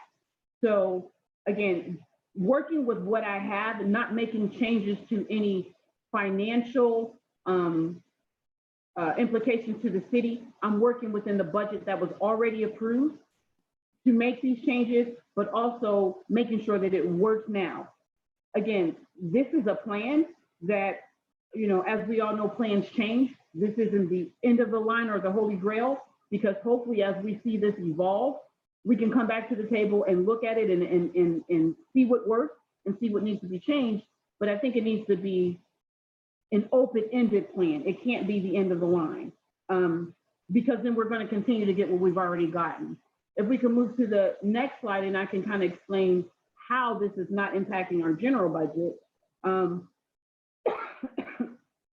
The funding structure. Okay, I don't know. I'm sorry. Maybe that's slide's missing. Yeah, I'm sorry. Go ahead. Okay, the funding structure of this, the general funded salaries would be the department head, economic development director, the business support specialist, the land reutilization specialist, and right now the zoning specialist until it moves under code. The planning director, again, that's going to be a partial expense to the general fund, because the CDBG dollars is going to take $50,000 of that will be reimbursed to CDBG. Under the community development block grant salaries, you'll have the community development director, again, $50,000 of the planning director, your compliance officer, the assistant compliance officer, the fiscal officer, the business development recruiter will be reimbursed based on the activity of the CDBG funds, and also the business retention specialist. Part of that may also be reimbursed through COVID funds. And I've talked with the health department. This was one of their needs, was to have someone on the ground with the businesses, seeing that they're COVID compliant. And we can also tap into some of those health department COVID funds to help pay for these salaries. So again, what I've presented to you does not add to our current expenses that were already approved under our budget. But this is what I'm looking at with the limitations that we already have, adding those positions that don't have a financial impact to our bottom line.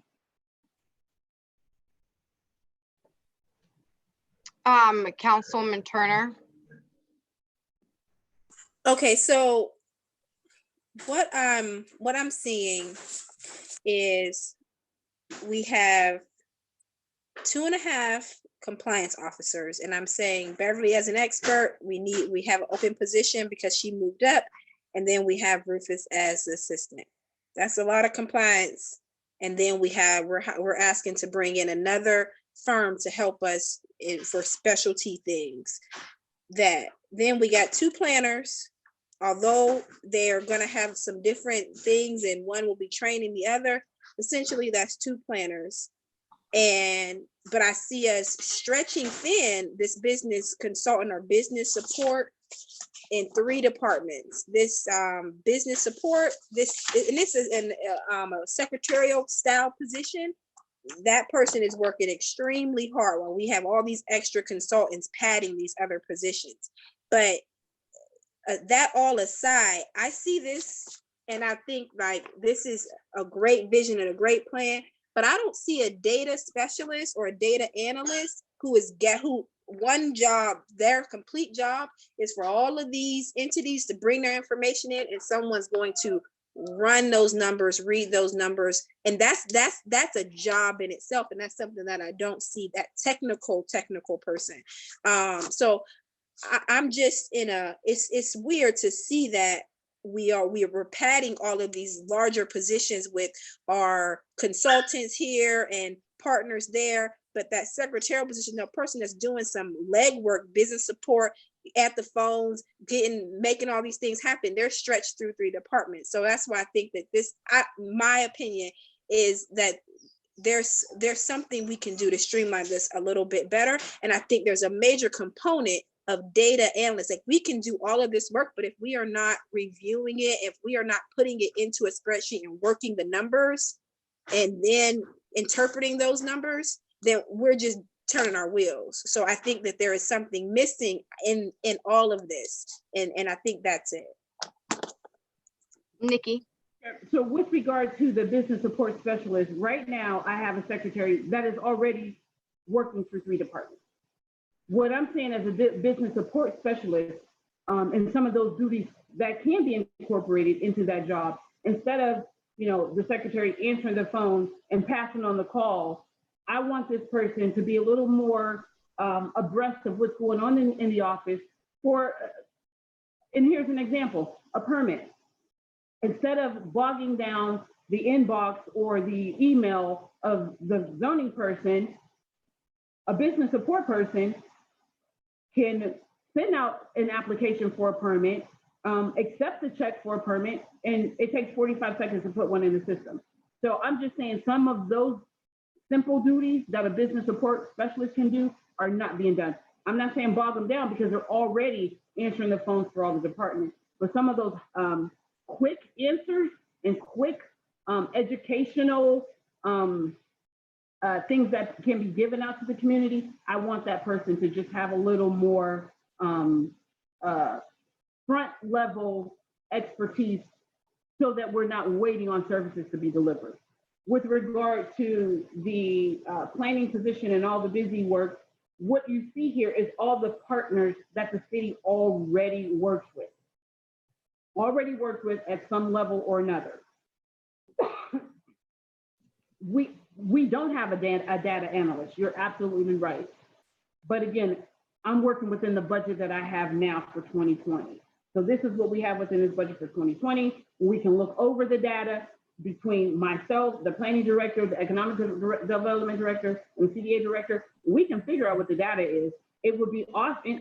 And to be honest with you, I've sat on numerous webinars and things where agencies are, of course, are jumping at the bit to get in here to help us pull all these resources together. Because right now they're just on everybody's individual spreadsheet. So yes, a data analyst would definitely help us in creating this vision. I've even talked to Rick early on and continually on how we can develop a system where we can have all of our supporting information and documentation. And that is something that we have to work on. I agree, we have to work on that. And direct follow up to that, through the chair, pardon the dogs, there's a position that I don't see on here that I feel is boots on the ground, and that's our city events, director, that downtown and city events coordinator or director, whatever that job title is. But I feel like that's an integral part to under city planning and what's going on, because that person is involved in all things that people love. So I feel like that's something that's missing out of here as well. And that's my go ahead, Nikki. Yes, Sorry. ma'am. So through the chair, that is not, I guess, a position under the CPED department. That position is under the mayor's department. This is just specific to the CPED department in our budget. That position doesn't come out of our budget, and I guess it's just never been a part of our department. So I was just presenting what I get that. No, I get that. But as you begin restructuring and redeveloping a vision, I feel like that's an integral position that has a lot of that should and will have a lot of information and data of what you're collecting on a daily basis. How many people are coming downtown? People like, that piece of that all of that information is something that we don't want to see, all the way out another department, which is another reason why I say someone that is data driven that can really do that. And I see it, and although you say it's not in your current budget, the dollars are there. You're asking for Hunter to do this planning this year, but you're also asking for a trainee for him. So if we move things around there, that trainee, Hunter's doing the job as a planner. So that trainee could be a data analyst. It doesn't necessarily have to be a director of planning, which is why I'm saying that I think it just needs to be fleshed out so that we're not losing something and having to come back to it, especially if Hunter's going to be around for at least 2 years. Just my opinion. And again, this is an open plan, and that's why it's like I said before, this isn't the Holy Grail. This is a plan based on the limitations that we currently have and what I need to get us up and running a little smoother than we have been.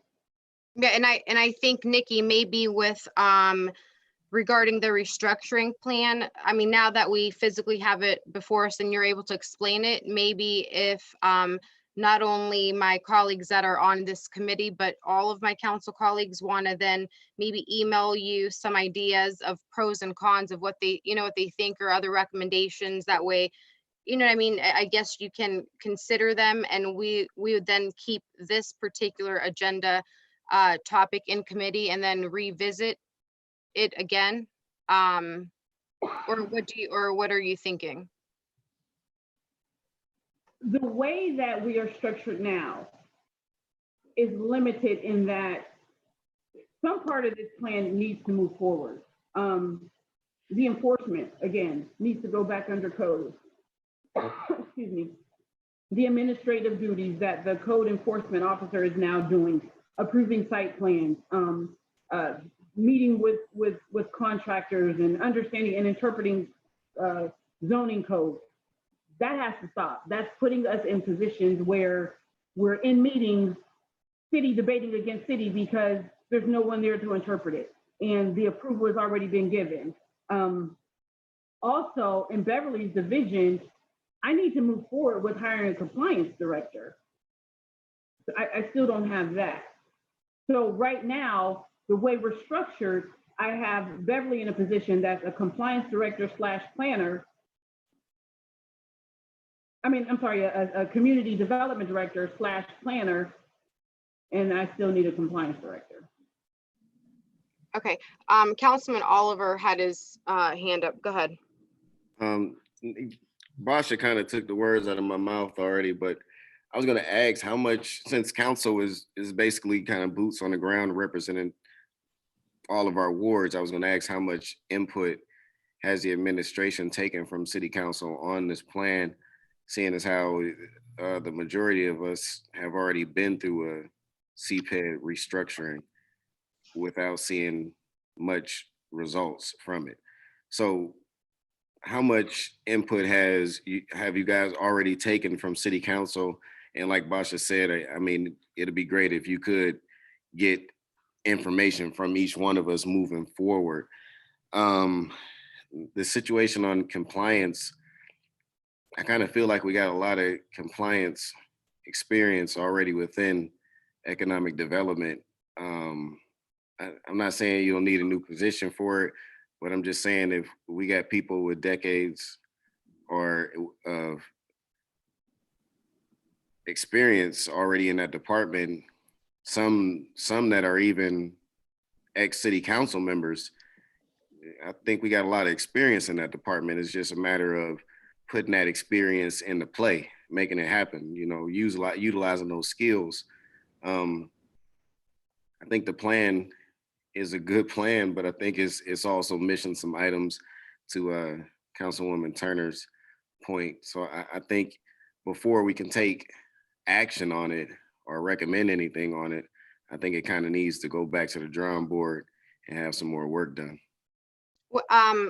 Just very quickly, a couple things. I think regarding the compliance officers, under the community development, I think some of those positions have to be there based off of HUD guidelines and compliance.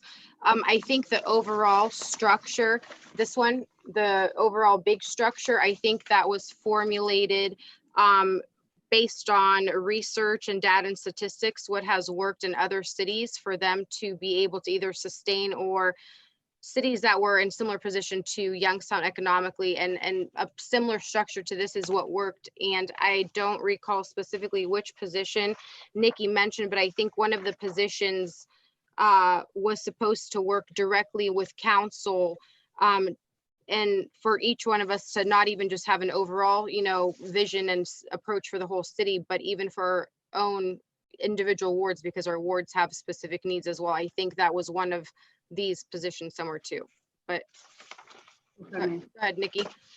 Thank you. You summed it up correctly. Councilman Oliver, when you asked about what position has this administrative, well, what advice has this administration taken with the plan? This is what I'm doing now. This is why I've presented this to you for those type of suggestions. However, keeping in mind with what I have now. Your second question, what was your second question? It wasn't a question. It was more of a statement. I just feel like you have a lot of compliance experience within the department. Yes, I wanted to respond to that. So this plan for the community development department, I did not develop this plan without speaking to everyone in that department. As a matter of fact, I spoke to everyone in the department individually and as a whole. We have bi-weekly meetings. I have weekly meetings with Beverly and Sharon. We've been working on this for some time now. As far as succession planning in the compliance department, once we hire, the assistant compliance director has an opportunity to apply as a compliance director, and we've had that conversation just as anyone else would. We will take in the same considerations of, you know, time on the job, longevity, level of expertise. And we're talking about Rufus. He is aware of all of this. He is in support of all of this. He understands that if he wants to move into the compliance position, that he has the same opportunities as everyone else. We've had open and honest conversations all the way through. So there's no surprises here with this plan. What I'm saying is there's a position that needs to be filled. So even if he moves up into that position, his position is still going to need filled.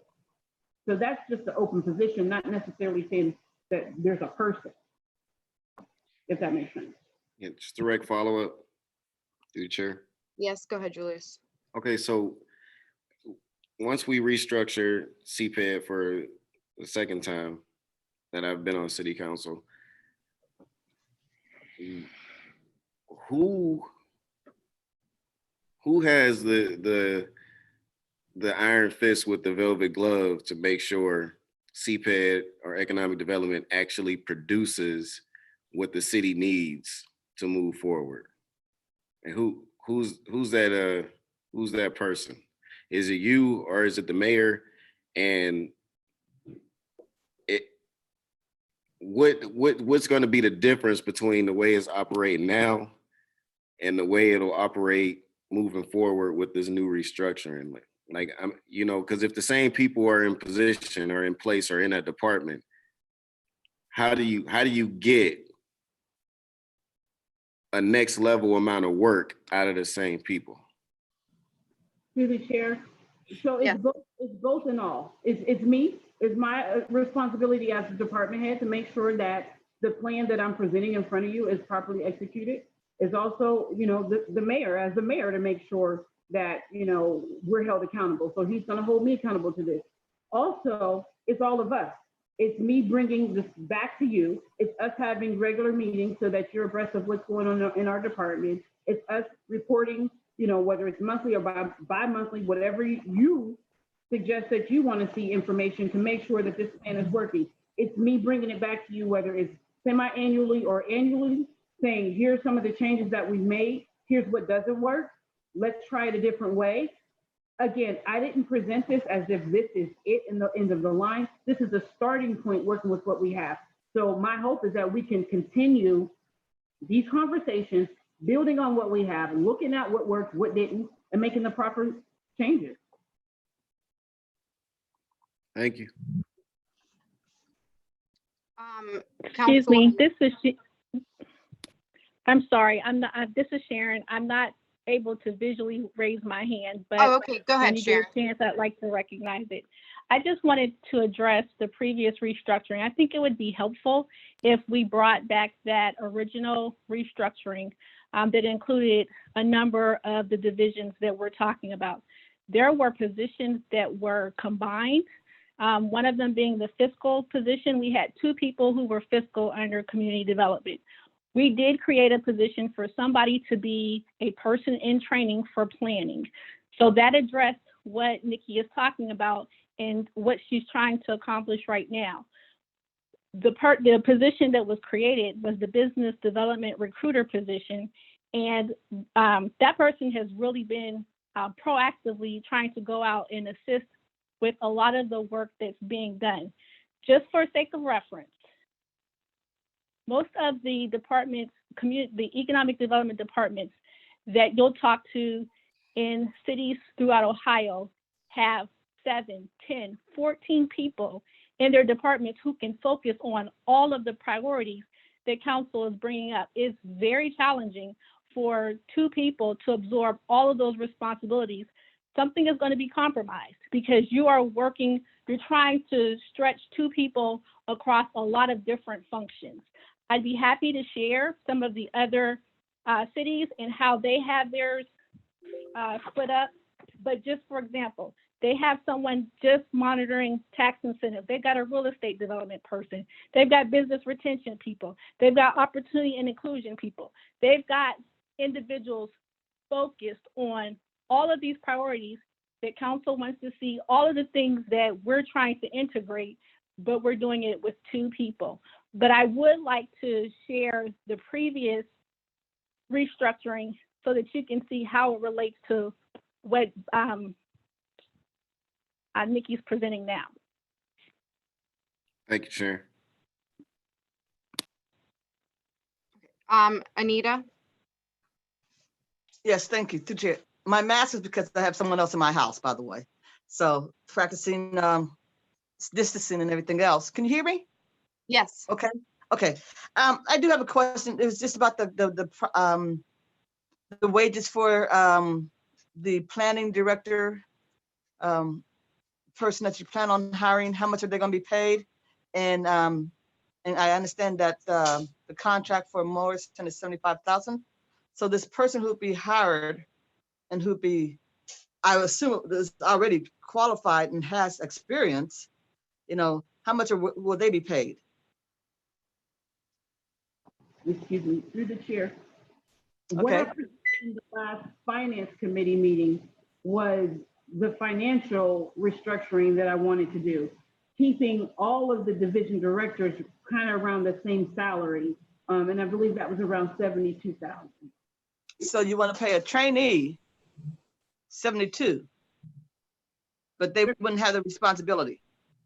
They are going to have the responsibility because they're going to be the planning director. But they're taking their training from Hunter. He'd still be in place too. Correct, correct. We still need to have a succession plan. Somebody has to be there to help this person understand where we are with strategic planning, what we've done to get up to speed, working with the community, making sure that they're meeting with the community partners that have been established, building those rapports within the city. We need someone to be able to help facilitate that. That's what the consultant. Okay, and a direct follow-up. So, but after that person is in the job for a year, we would then no longer need to have Hunter Morrison or anyone else in that position as consultant. Is that it? That's correct, yes. I was just going to mention, because we've been going a very long time, I don't know what the pleasure of the committee would be, what you guys would like to do with these topics. Lauren, Julius? I think the last item should remain in committee. I don't know how Lauren feels about that. Yeah, I agree. I think I'd like further discussion around the last item, the Hunter Morris one. I had some additional information I wanted. And then the one regarding the extension of the contract, I'm assuming I would be okay seeing the draft language from the law department on that piece, includes some of the things that are mentioned here today, like the insurance language, I think that Samantha mentioned. Yeah, I'm okay with 2038 to be amended, according to what Councilwoman Turner said, to make sure we basically have some protections in there. So I'm okay with sending that to the law department for the draft. On the professional agreement with Hunter Morris, did I say that right? Mm-hmm. Yeah. I know his work. I know his value. I know how it could be, a very good thing for the city to continue him on.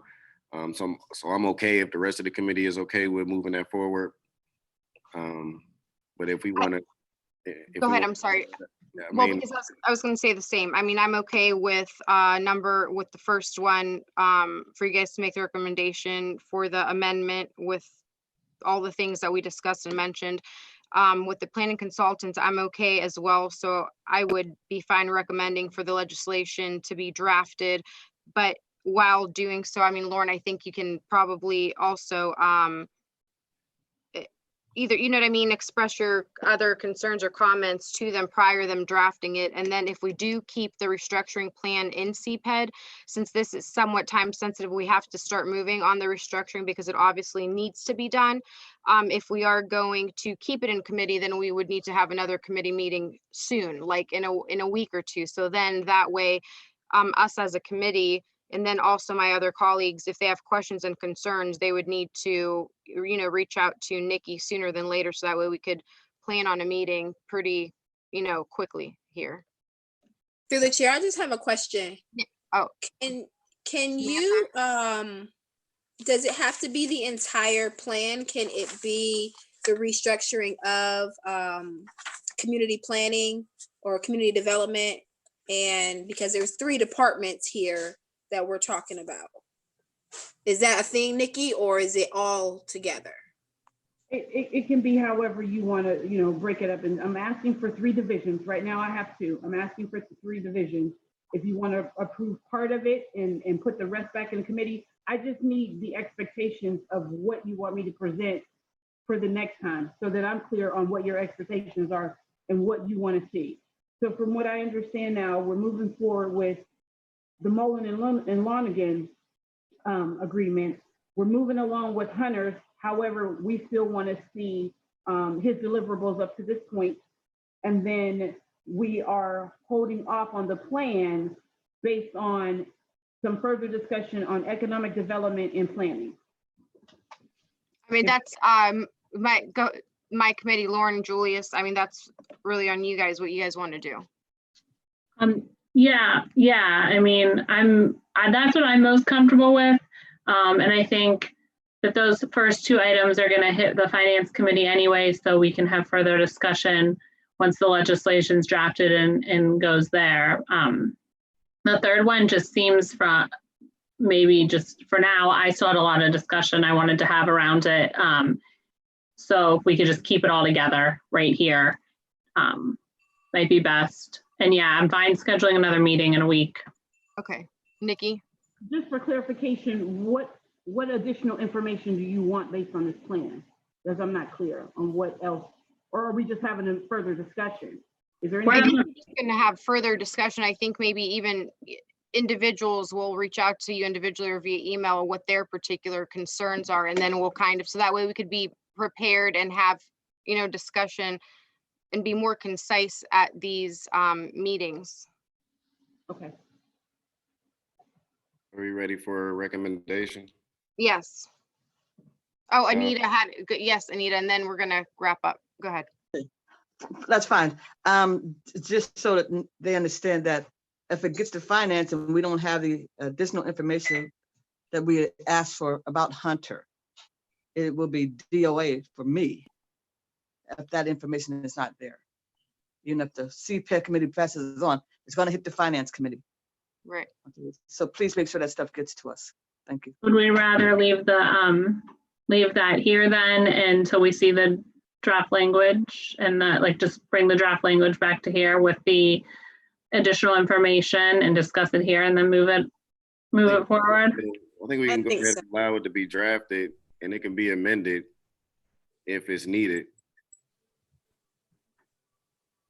Well, first you got to draft the language anyway. Right, I'm just saying, do you just want the drafted language to come back to CPED rather than taking it to finance, still not being happy with it and pushing it back to CPED? Just keep it CPED, bring everything to CPED and then push it forward. That way we don't have to go back and forth between committees. Right, so it can come back in its draft at the next CPED meeting we're gonna have. Mm-hmm. Yeah. Okay. That makes sense. Okay. And I just got a question, Nikki. Through the chair.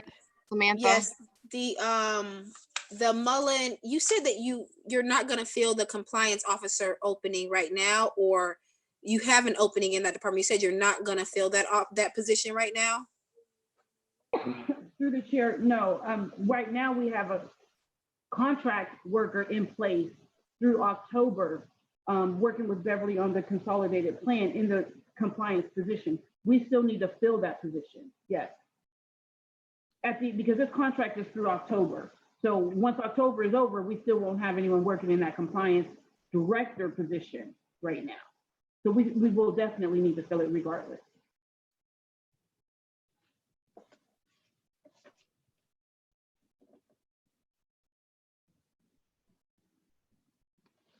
Okay, so I don't think we actually, I guess we'll just make a recommendation to draft the language for item 1 and item 2. And then we'll schedule another meeting to. And I'm sorry, Rick, will you open the meeting back up? Julius's computer went out, so he has to call in. Yeah, the meeting is open. Yep. Okay. Yeah, you can call in. Go ahead. I'm sorry, Lauren. Okay, so I'm going to try and keep this organized for you, Jennifer, because you're probably struggling at this point. So item number 1, go ahead and draft the language for the extension on the contract, or if that is the final language that you shared with us prior to this meeting, that's fine. We can make the recommendation to draft it and move that piece forward.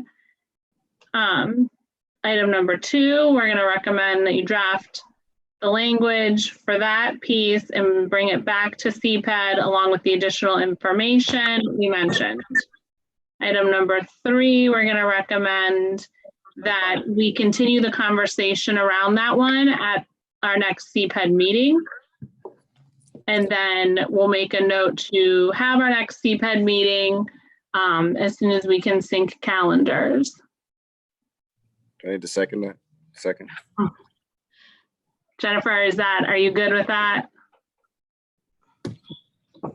Okay, so I'm just going to reiterate, number one, your motion is to draft the language and recommend it to the council as a whole.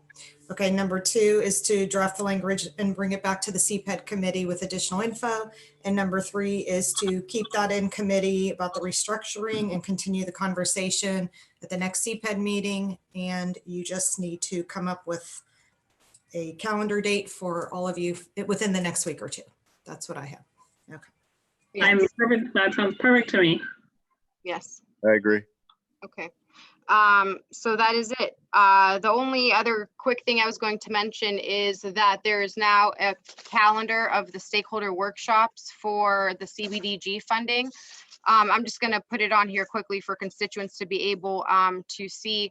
And other than that, I believe that we are, we're done. So our next meeting, we will go ahead and announce that. And I believe that's it. So all I need now is a motion to adjourn. I'll make the motion to adjourn. Second. We are now adjourned at 4:01 PM. Hey, everyone.